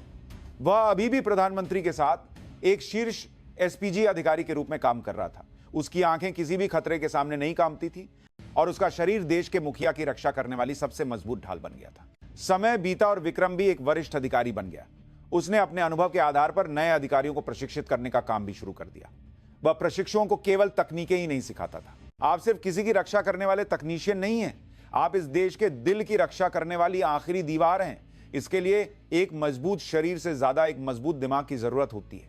किसी भी अन्याय से समझौता न करने वाला न्याय का भाव, किसी भी संकट में शांत रहने का साहस और सबसे बढ़कर एक साथी के दर्द को समझने वाला एक गर्मजोशी भरा दिल रखें। उसकी शिक्षा ने कई युवा अधिकारियों को प्रेरित किया। उसने अपनी पीड़ा को दूसरों की रक्षा करने और उन्हें विकसित करने के लिए एक खाद के रूप में बदल दिया था। एक दिन छुट्टी पर विक्रम अपने माता पिता के गांव गया। पिता बगीचे में कुछ काम कर रहे थे और मां बरामदे में बैठकर अपने पति को प्यार से देख रही थी। यह दुनिया का सबसे शांतिपूर्ण दृश्य था। मैं आ गया। विक्रम की आवाज सुनकर माता पिता मुस्कुराए और उसका स्वागत किया। आ गया मेरा बेटा। बहुत मेहनत की। पिता ने मिट्टी लगे हाथों से बेटे की पीठ थपथपाई। उस स्पर्श में गहरा विश्वास और प्यार था। उस रात विक्रम अपने पिता के साथ बरामदे में बैठकर रात के आसमान के तारे देख रहा था। पिता ने धीरे से कहा, विक्रम पीछे मुड़कर देखता हूं तो तुम्हारी जिंदगी में बहुत उतार चढ़ाव आए। हाँ पिताजी, विक्रम ने मुस्कुराते हुए जवाब दिया, लेकिन मुझे कोई पछतावा नहीं है। उन सभी समयों की वजह से ही मैं आज यहां हूं। हाँ, घाव भर जाते हैं और निशान बन जाते हैं, लेकिन वे निशान हमें और मजबूत बनाते हैं। तुमने बहुत अच्छी तरह से सब कुछ सहा। मुझे तुम पर सच में बहुत गर्व है। दोनों चुपचाप रात के आसमान को देखते रहे। अनगिनत तारे चमक रहे थे, जैसे वे विक्रम द्वारा झेली गई अनगिनत परीक्षाओं और उन पर विजय पाने के बाद मिले गौरव का प्रतीक हो। विक्रम ने महसूस किया जीवन शायद एक युद्ध का मैदान है जहां लगातार नए दुश्मन आते रहते हैं। वह दुश्मन बाहरी हिंसा हो सकती है या आंतरिक आघात या घृणा। महत्वपूर्ण बात यह है कि उस लड़ाई से भागना नहीं है, बल्कि अंत तक उसका सामना करना और जीतना है। उसने अपने दम पर उन सभी लड़ाइयों में जीत हासिल की थी और अब वह न केवल खुद की बल्कि दूसरों की भी रक्षा करने वाली एक मजबूत ढाल बन गया था। आगे और कौन सी परीक्षाएं आएंगी ये कोई नहीं जानता, लेकिन विक्रम अब नहीं डरता था। उसे खुद पर विश्वास था और अपने परिवार पर विश्वास था जो हमेशा उसका समर्थन करता था। वह हमेशा वहीं रहेगा, एक अटूट इच्छा शक्ति और फौलादी शरीर के साथ अपनी सभी कीमती चीजों की रक्षा करने वाली एक शाश्वत ढाल के रूप में। रात के आसमान की तारों की रोशनी खामोशी से और गर्मजोशी से उसके भविष्य को रोशन कर रही थी।